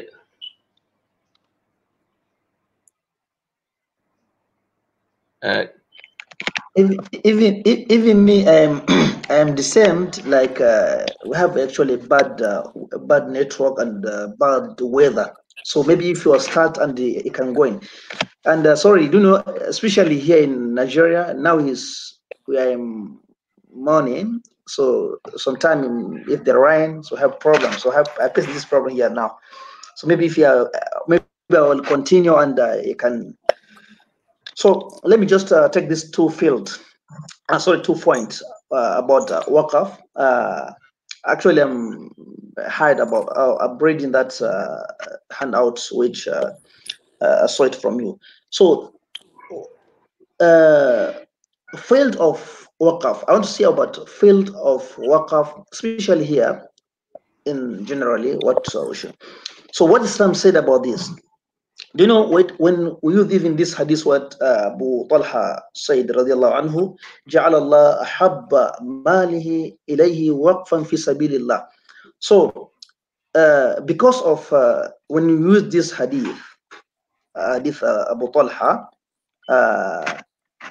to make this what do you call it waqf of in what do you call it in marriage, something like that, for marriage and for this for orphans and maybe let me call same in the mosque and others.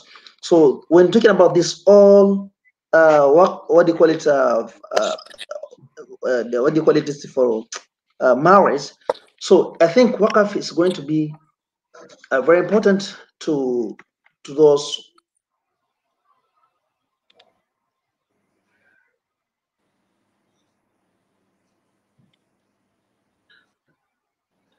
Again, very maybe poor network problem. So we can see our honorable chief guest both and chief speaker are with us. So before going to our chief speaker, may I invite now to give a few comments to Dr. Rashed Rashid about the contemporary comment and speech of our respective guests. Dr. Rashed Rashid, please, 2 minutes. Can you please unmute yourself? Take my muzzle off. Thanks.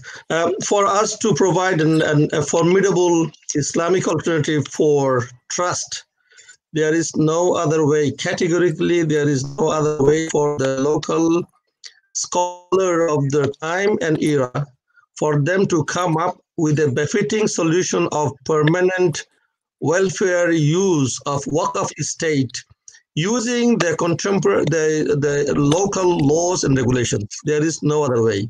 You can talk of madhab, anything. All we have is a good thing about our madhab.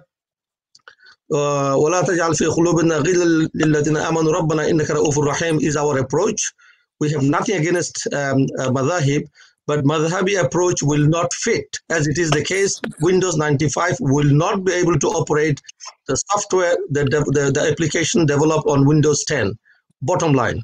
So contemporary scholars of the time must come up within the maqasid al-sharia, must come up with a permanent use of the waqf estate or facilities to guarantee that the interest of the needy is being served. There is no doubt in it. Madhab is something came up. First madhab came at least 125 years after the Prophet's death.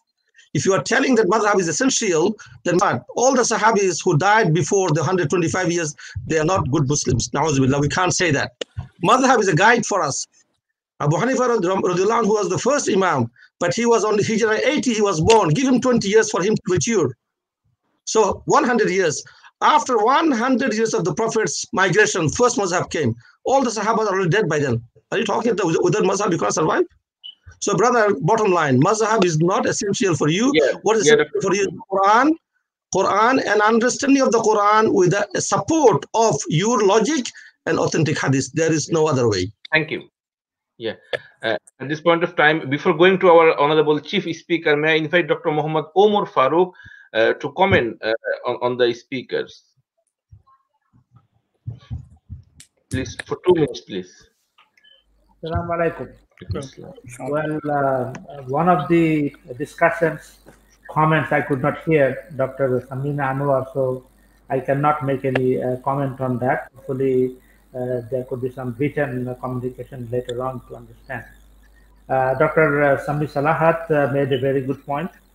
Actually, somewhat in a hurry, I did send a paper, summary paper other than this presentation, where Maqasid was specifically discussed.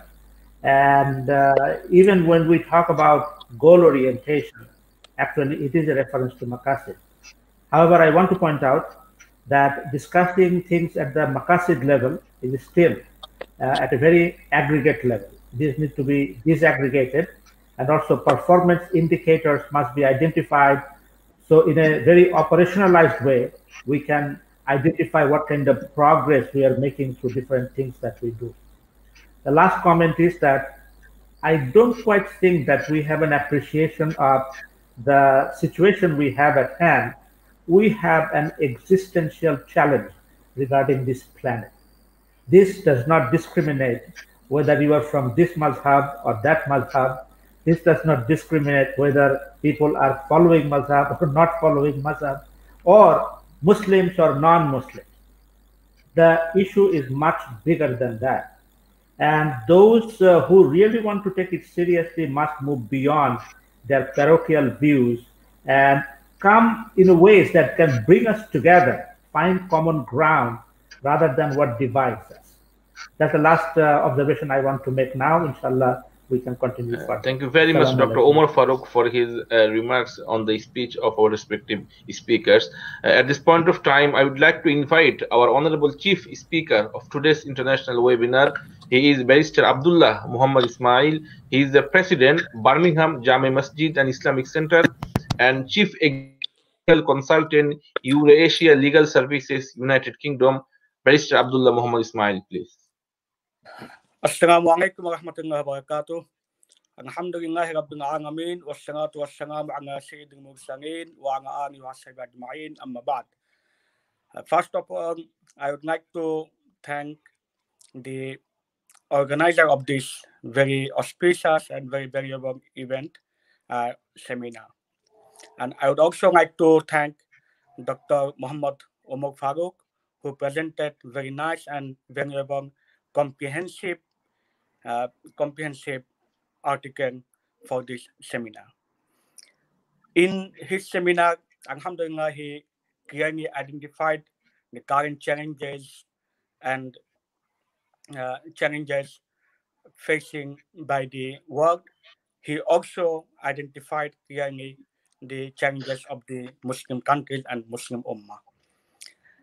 We all know that the United Nations, the first adopted MDG, which failed, and they then adopted the SDG. What is the co-relationship between the Waqf and MDG, SDG? How the Waqf, which is very historic inheritance of the Muslim Ummah, can contribute to achieve those SDGs. In his article, Dr. Omar Faruq clearly identified those goals. Without repeating, I would like to just emphasize some key points of his articles, and also would like to make some added contribution to this article. First of all, if we aim to achieve SDGs, sustainable development goals, obviously we have to go back to the saying of our Imam Malik rahimahullah. In his very notorious saying, he said, "Lan yasluha akhiru hadhihi al-ummah illa ma salaha bihi awwaluha." The last of this ummah will not achieve any success, salahat, islah, until and unless they adopt what their predecessor adopted.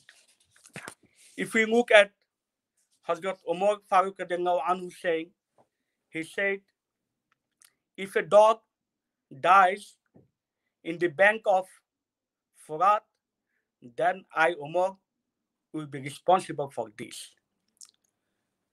From these two saying, we can see the first achievement Hazrat Umar Faruq anhu, first goal he achieved by accountability and responsibility. If I have $75 million or billion dollars in my pocket from the Awqaf in my bank, and 75% of this I spent in corruption,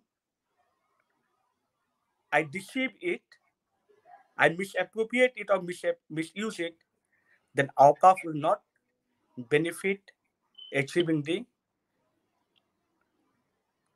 sustainable development. Therefore, already some speakers, they pointed out the prerequisite for any kind of development to be sustained is a good governance. In other words, I would like to say a stable government, rule of law and order.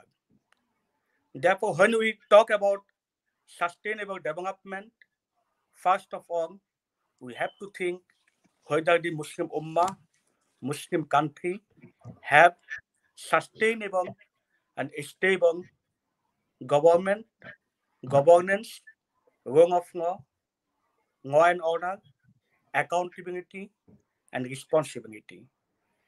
The fund Muslim Ummah have in their hand, the charity work they are doing all over the world, only even in the Ramadan, the zakat and sadaqah they are distributing is not sufficient. My question is not sufficient to eradicate, eliminate poverty of the Muslim world within 5 years or maximum within 10 years. My answer, and those who are already related to different bank and finance and economic department of the universities, they are doing extensive research on it, they clearly know that the answer should be yes. It is sufficient to eradicate the poverty from the Muslim world within 10 years, or we can say within maximum 15 years, within the time frame adopted by the United Nations when they adopted the SDG. But why we failed again and again to eradicate poverty from our country, our Muslim world, from the Muslim Ummah? Why we failed to educate our people, to develop skill and quality in the Muslim Ummah? The answer is lack of good governance, lack of law and order. It is not lack of resources. Alhamdulillah, Muslim Ummah and Muslim world had lots of resources, but they are using and abusing. In other words, I would like to say these resources. The lack of resources is not the problem to establish Waqf and in order to achieve our goals. Actually, problem lies in the lack of responsibilities and accountabilities. Therefore, when we talk about the Waqf and SDG or MDG, at the same time, we should include in our topic, in our discussion, good governance, law and order, establishing law and order, and establishing accountability and responsibility. When we talk about the Waqf, as one sister already mentioned, then we think establishing some mosque or some madrasa, and Dr. Umar Faruq already mentioned, then when we talk about the Waqf, we think about to establishing some maqabir, some graveyards.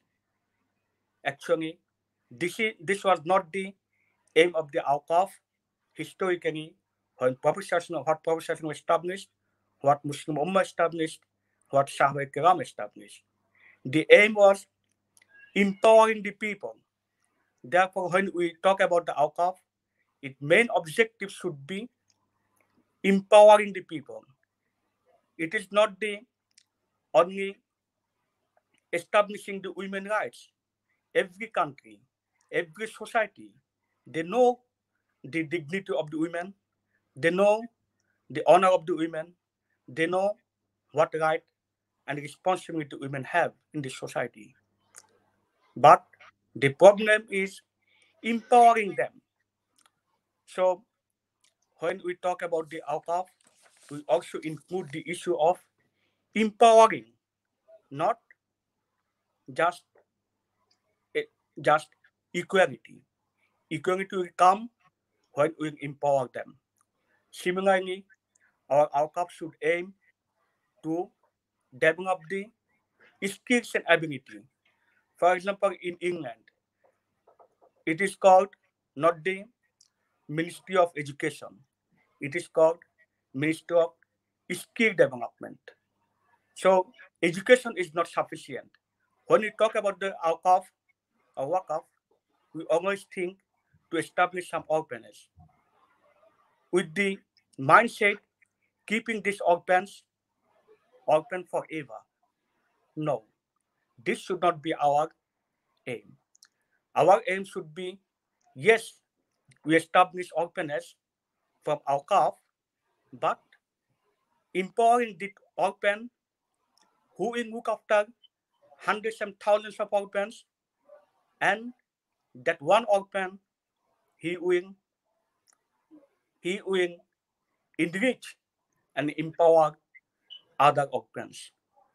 So, establishing openness should not be the aim of the Waqf. The Waqf's aim should be empowering the orphan who will need the society.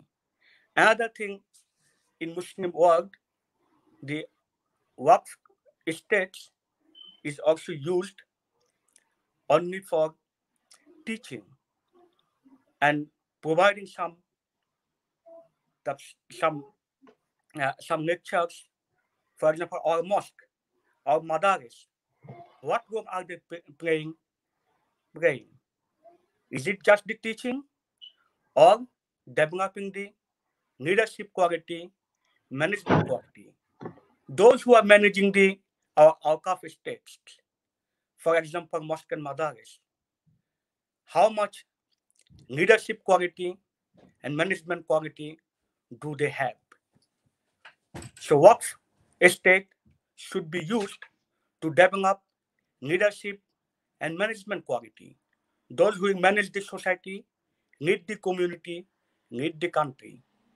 Whenever we talk, what is the main problem of the Muslim Ummah? Most of the people answer the leadership. Leadership is the main problem with the Ummah. How much time and resources we have spent to develop this leadership, to develop the managerial quality, management quality? Very few, very little. So those who attended here, who made very valuable contributions in this today's seminar, I would like to think how our Awqaf, our Waqf estate, we do not have any limitation or lack of Waqf estates. One brother already talked about the Bangladesh. In every village in Bangladesh, there are dozens of the mosque, dozens of the madrasa. These are under the Waqf estate. But and ulama are produced from this madrasa. Imams are produced from this mosque. Muazzin are produced from these mosques. But how capable are they? How skillful are they to provide management to the community? How capable are they? How skillful are they to lead this society? We have to think about this. May Allah subhanahu wa ta'ala give us tawfiq to use our Waqf, our Awqaf estates to actually empower the community, empower the society, to make the people skillful, to develop their leadership and management quality, to lead the society. The Awqaf estates should not be used to keep the poor and poor forever, to empower the poor who will need the society. May Allah give us tawfiq. Jazakumullah. Thank you very much, Barrister Abdullah Mohammad Ismail, for his wonderful remarks. He has mentioned some very important points, and definitely the authority, the policy-making authority, will consider his points positively in their decision-making level. Ladies and viewers, we are at the last part of our international webinar today. At this point of time, the address by the chief guest.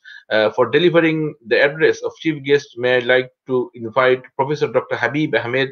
He is the chair of Sharjah in Islamic Law and Finance, Business School, Durham University, United Kingdom. Professor Dr. Habib Ahmed, please. Bismillah ar-Rahman ar-Rahim. Assalamu alaikum. Assalamu alaikum to everyone. I just I want to share my screen. I have prepared a few slides, if I can.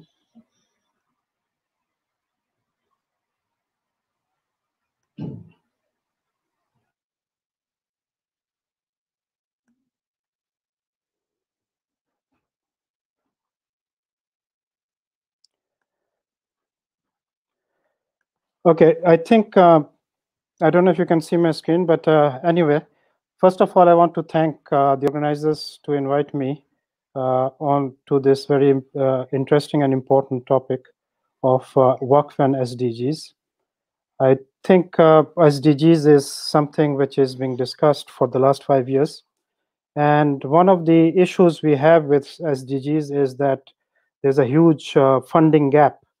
And there were estimates when SDGs were launched that this funding gap for developing countries was close to $2.5 trillion per year.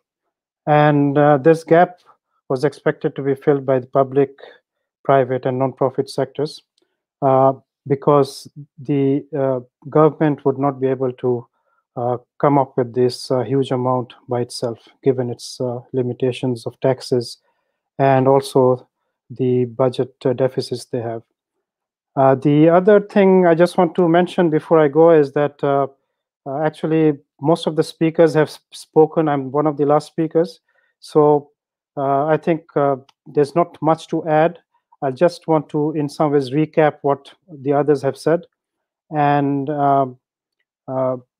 basically provide a little bit different perspective in terms of the type of works and what they can do to achieve the SDGs.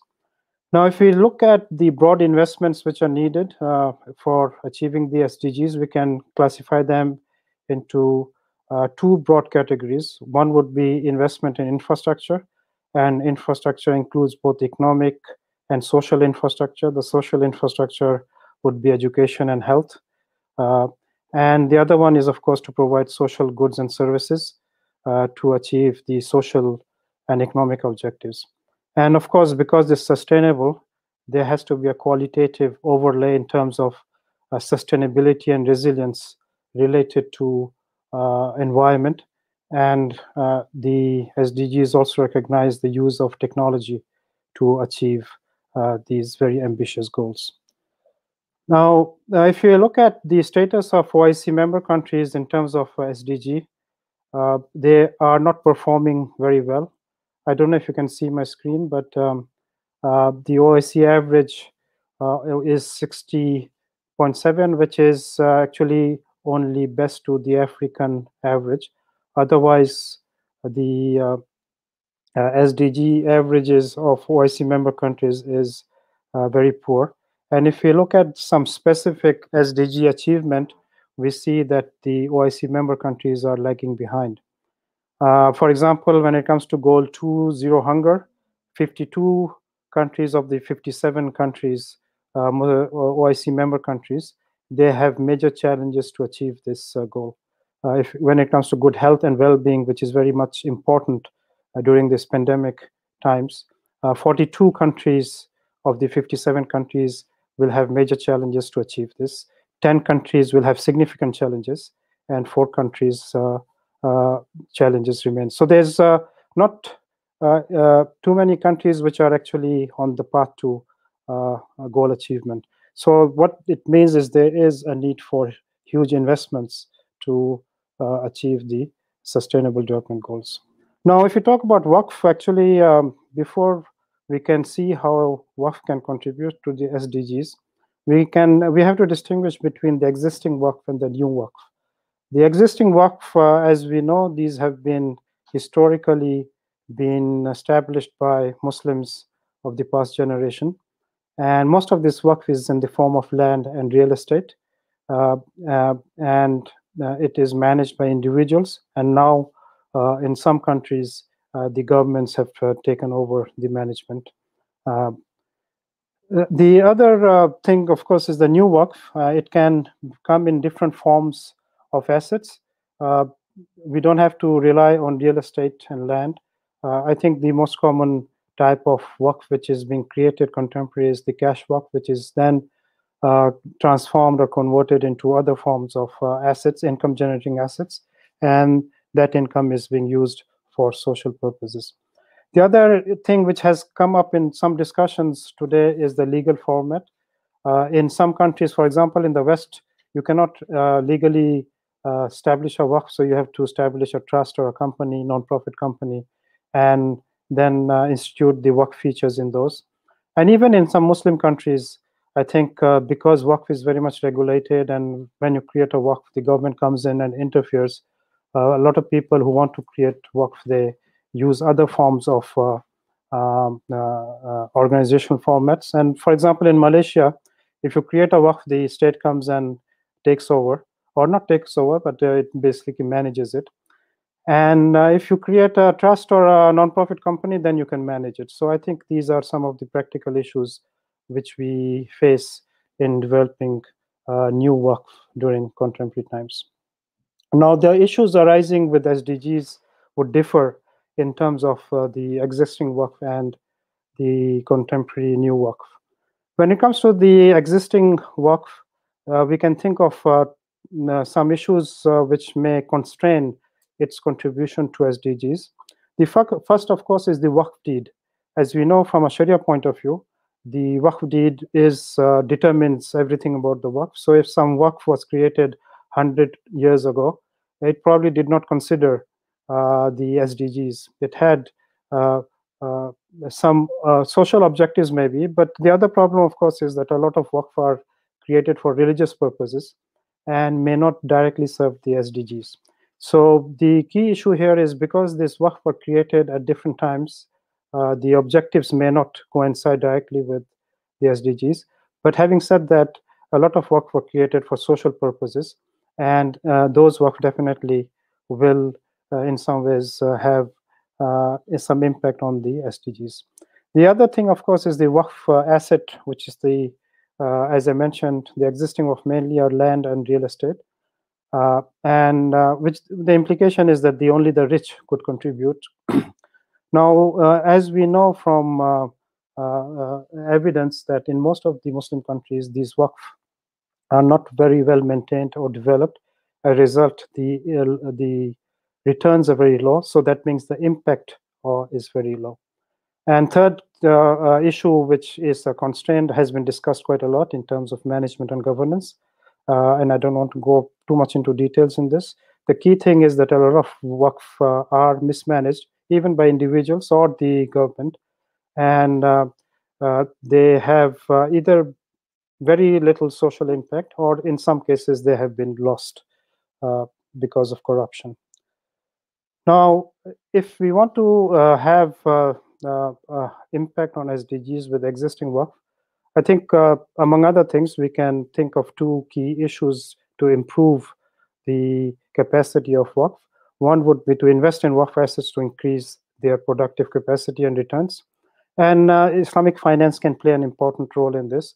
And we have seen some cases, for example, Islamic Development Bank, they have Waqf Properties Investment Fund, which is basically a fund to invest in Waqf properties to improve and increase its productive capacity. In Singapore, we have seen capital markets being used, Sukuk issued to invest in Waqf properties. And also in Makkah, Zamzam Tower is a good example of a Sukuk used to increase or improve the properties. And again, it was mentioned by Dr. Magda, I think, about My Waqf, which is a crowdfunding platform which raises funds to invest in existing Waqf. Of course, the other one, again, has been discussed quite a lot in terms of improving governance management. And I think this is very important. We need to have professional management of assets. Otherwise, I think the returns and impact of Waqf on SDGs will be very limited. Now, when we think of new Waqf, I think the best way to go is to go to other assets.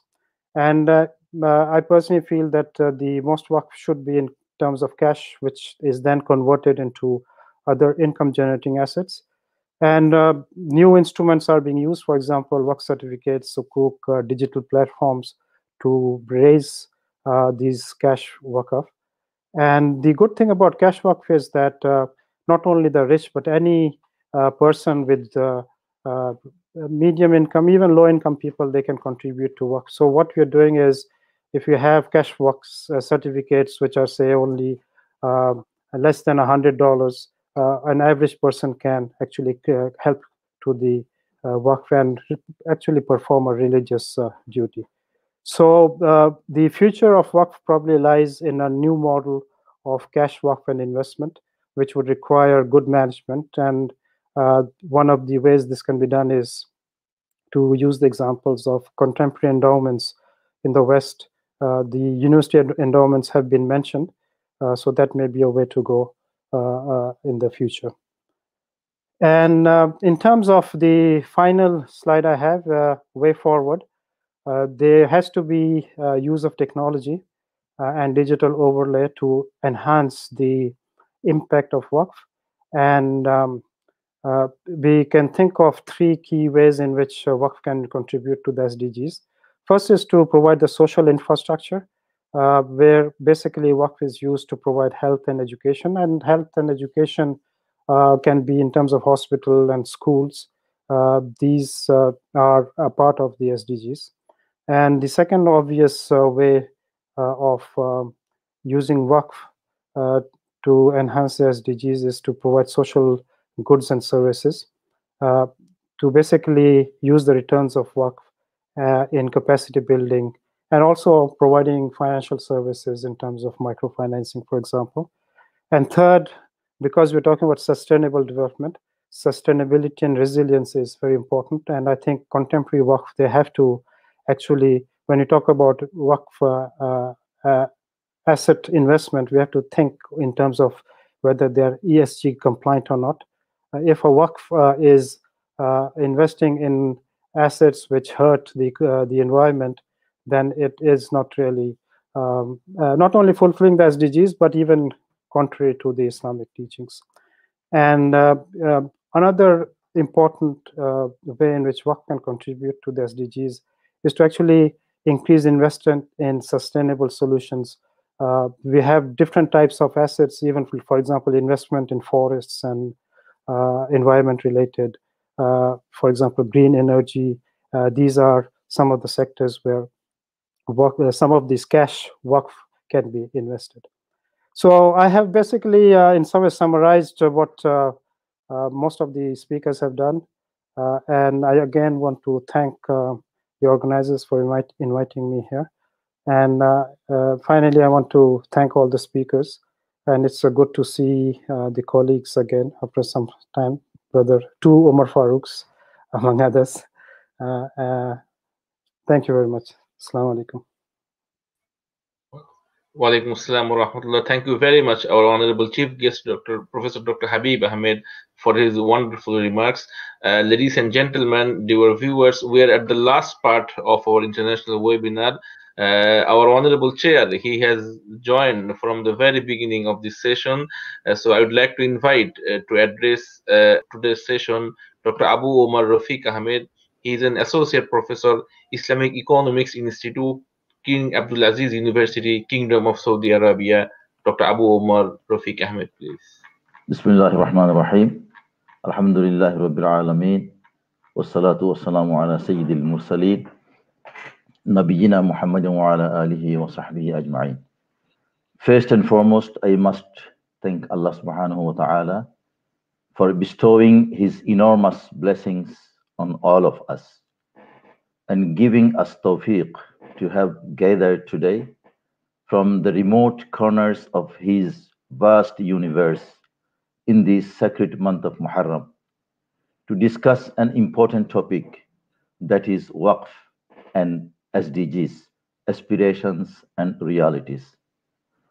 In this connection, I would like to take the opportunity to extend my heartfelt appreciations to the organizers of this event for their painstaking efforts to make this international webinar a reality. My appreciation should also go to the respected keynote speaker, Dr. Muhammad Umar Faruq, chief guest, chief speaker, and all distinguished discussants whom I consider the assets for this ummah in their relevant field. I also thank the moderator and our valuable audience, without whose active participation it would not have been possible to make this meeting a great success within a short span of time. I believe your all-out support will continue for such future endeavors so that the Ummah will reap the maximum benefits from these events, inshallah. Wabillahi tawfiq wal hidayah. Having said that, please allow me to say a few words as chair of this event to sum up the webinar for which I have been invited here. Brothers and sisters from all around the world, although Waqf is not specifically mentioned in the Quran, the concept of wealth redistribution is strongly emphasized in a plethora of verses therein. For example, the verse number 215, 264, 270, 280 in Surah Al-Baqarah. Also, a hadith, the very famous hadith narrated by Abu Hurairah radiallahu ta'ala an, most probably accounts for the origin of Waqf institution in the world of Islam.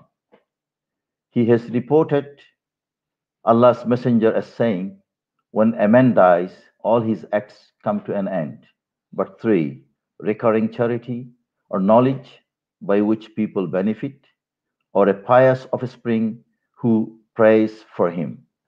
This hadith is related in Muslim. Moreover, there is definitive evidence that many great personalities of Islam had endowed their properties for charitable purposes.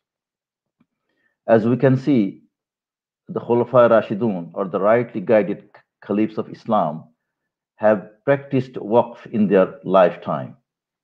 The Prophet Muhammad sallallahu alaihi wasallam advised Umar ibn al-Khattab radiallahu anhu to give away his land in Khaybar as Waqf. Umar ibn Khattab radiallahu anhu gave it away for the poor and needy, declared that the land must not be sold, inherited, or donated.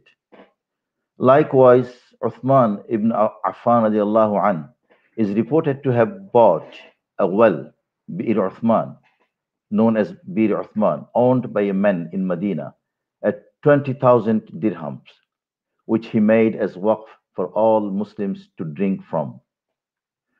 With regard to the objectives of Waqf in general, there can be summed up in key four objectives.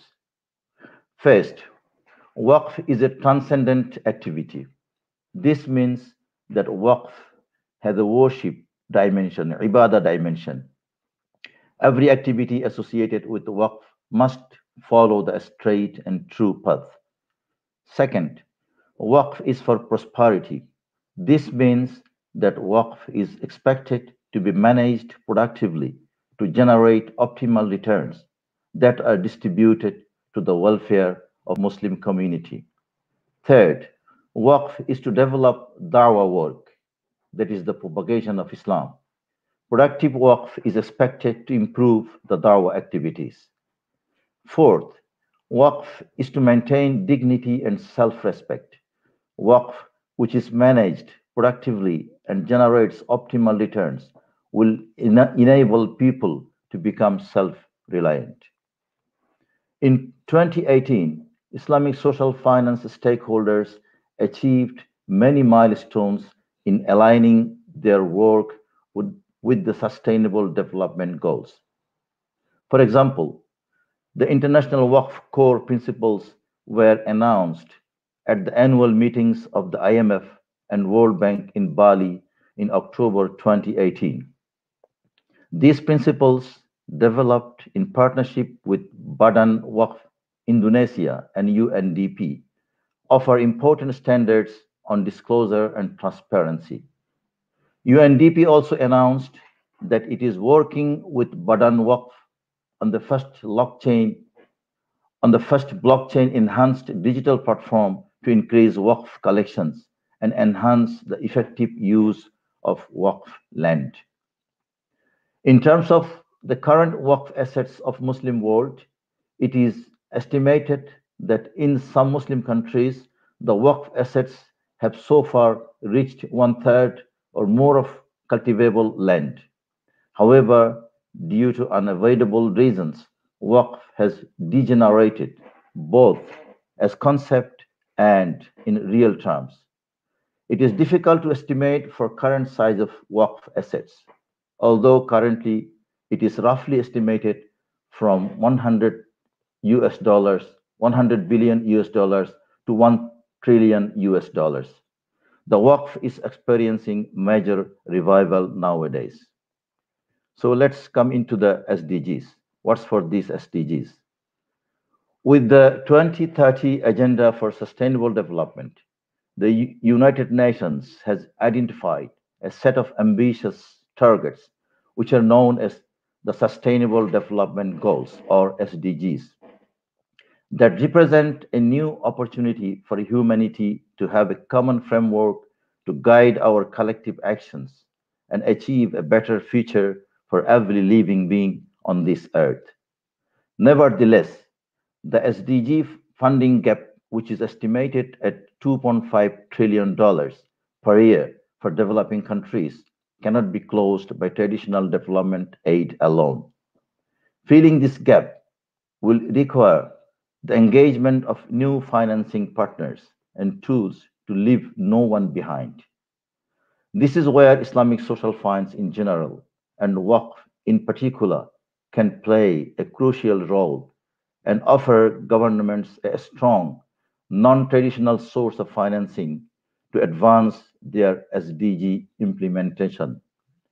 With its emphasis on inclusiveness and core principles such as channeling funding to the real economy by promoting risk sharing, avoiding excessive speculations, and limiting debt to the value of assets, Islamic social finance is strongly aligned with the SDGs. In this regard, Islamic social finance tools such as Zakah and Waqf have significant potential to address marginalization and vulnerability when directed towards locally driven programs promoting social and economic inclusion. Apart from Waqf funds, which can play a significant role as long-term investments, as indicated by Dr. Sami Salahat, there are some other Islamic financial instruments that have high potential of aligning with the SDGs. This may include Qard Hasan, Sukuk, Islamic microfinance, Zakah, Islamic socially responsible investing or SRI, green finance, and CSR or corporate social responsibility. These can be mixed with microfinance, cryptocurrencies, and other modern mechanisms. Also, green sukuk can pave the way towards more climate-friendly investments, as well as the possible use of output sharing sukuk for financing solar energy. Undoubtedly, tapping into the enormous potential of Islamic social finance and blending it with other sources of financing will scale up, impact, and accelerate progress in Muslim world between now and 2030. The United Nations Development Programme supports governments and partners to implement the SDGs around the world, and Muslims' engagement with Islamic social finance also spans the globe. The Islamic Development Bank has estimated that between 230 billion and 560 billion dollars is given in zakah each year globally. Recognizing the potential, Indonesia has paved new ground in leveraging zakah for the SDGs. Waqf has an even bigger potential. For example, the value of Waqf land and property in Indonesia alone is estimated at around $27 billion. If directed towards SDG outcomes, Waqf could make a significant change in support of Indonesia's commitment to reducing poverty and inequality. As we all know that the deadline of achieving Millennium Development Goals, or what's called MDGs, has ended in 2015. And now the world is targeting to realize comprehensive sustainable development goals between 2016 and 2030. Although some Muslim countries have recorded remarkable advancements in a number of targets of MDGs in terms of food security, health, education, and poverty alleviation, due to shortage of funds from local and overseas sources, they are still facing several challenges to the attainments of some other targets of MDGs. Similarly, ascertaining the availability of funds is going to be one of the greatest challenges for them to achieve SDGs. For sustainable development, majority of these countries need massive infrastructural developments, such as roads, bridges, recreational parks, schools, colleges, universities, religious and cultural institutions. Mobilization of resources through taxes, fees, or toll is not enough to finance these much needed public goods. Hence, finance by individuals as well as by institutions such as private public NGOs is very important. It is historically evident that zakah and waqf jointly played colossal role for socio-economic development in the Muslim societies. These institutions are still capable of offering a universal solution to achieve SDGs. In particular, waqf is capable of serving an effective third sector, that is private and public, other than private and public sector, as a vehicle for sustainable development. Our keynote speaker, Dr. Muhammad Umar Faruq, has rightly commented that in the fragmented Muslim world, the role of waqf has been marginalized and has further fallen behind in meeting the nature and magnitude of the challenges of modern times. He also rightly mentioned that our priorities in the ways we use our resources in general and waqf in particular lack the kind of impact with positive externality that we know possible. He was also right to say that most of the SDGs align well with the long-term maqasid al-Islam, and as such, waqf is highly relevant in this context because it has the self-sustaining feature. It is true that the stakeholders of waqf have the opportunity to develop and implement waqf-based development plan in line with the framework of SDGs. Yes, today we are discussing SDGs, but we started talking about sustainable development only when the West somewhat embraced and highlighted the existential threat the planet is facing. Dr. Umar Faruq has also correctly observed that even after nearly half a century, no more than 25% of Muslims utilize Islamic financial services, not being convinced about its true value proposition. Apart from what have been suggested in this international webinar today by our respected scholars in realizing SDGs, I may add that in order for Islamic social finance in general and Waqf in particular to fulfill its potential and provide effective support to the SDGs, there is a need to establish an enabling environment. It is undeniable fact that the Waqf has the potential to play a crucial role in supporting the implementation of the Sustainable Development Goals. In the face of significant financing needs for the SDGs, Waqf has untapped potential as a substantial and non-traditional source of financing for the SDGs. Therefore, at the country level, regulatory and supervisory frameworks should be strengthened. Legal underpinnings of Waqf instruments need to be more robust, and instruments for liquidity management need to be developed. At the global level, the standardization of contracts and the relevant Sharia rulings are critical. In addition to promoting the adoption of international standards issued by bodies such as the Islamic Financial Services Board and Accounting and Auditing Organization for Islamic Financial Institutions, AUFI. Besides, there is substantial potential in developing Islamic social finance instruments to promote inclusive growth, reduce inequality, and accelerate poverty reduction. I hope the World Bank would come forward to support to strengthen the legal, regulatory, and institutional foundations of Islamic finance, to gear it towards playing an expanded role in global development.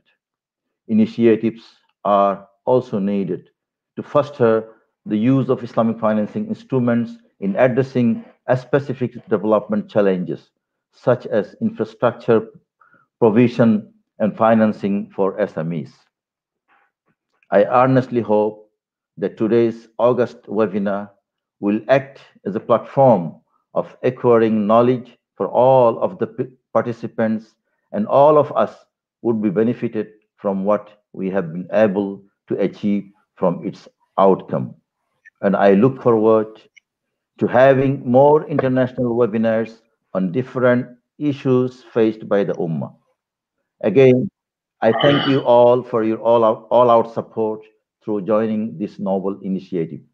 Please don't forget to place your valuable suggestions and constructive criticisms to the organizers so that by learning from their mistakes, they can improve the quality of their future webinars to make them more beneficial, vibrant, and results-oriented forums for all.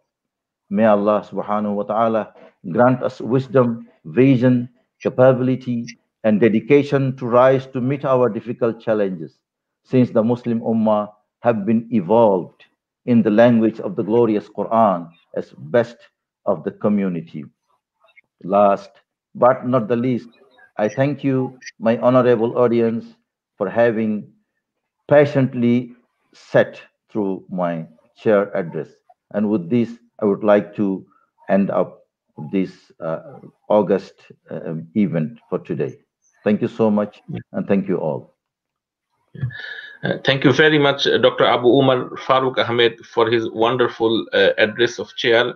Honorable guests and dear viewers, for a long time you have been with us, and so many issues have been discussed, have been raised, and we understood from the discussion that as a Muslim we have a much higher responsibility towards working with the global agenda of sustainable development while presenting viable and at the same time effective Islamic model for the humanity to follow in coming years.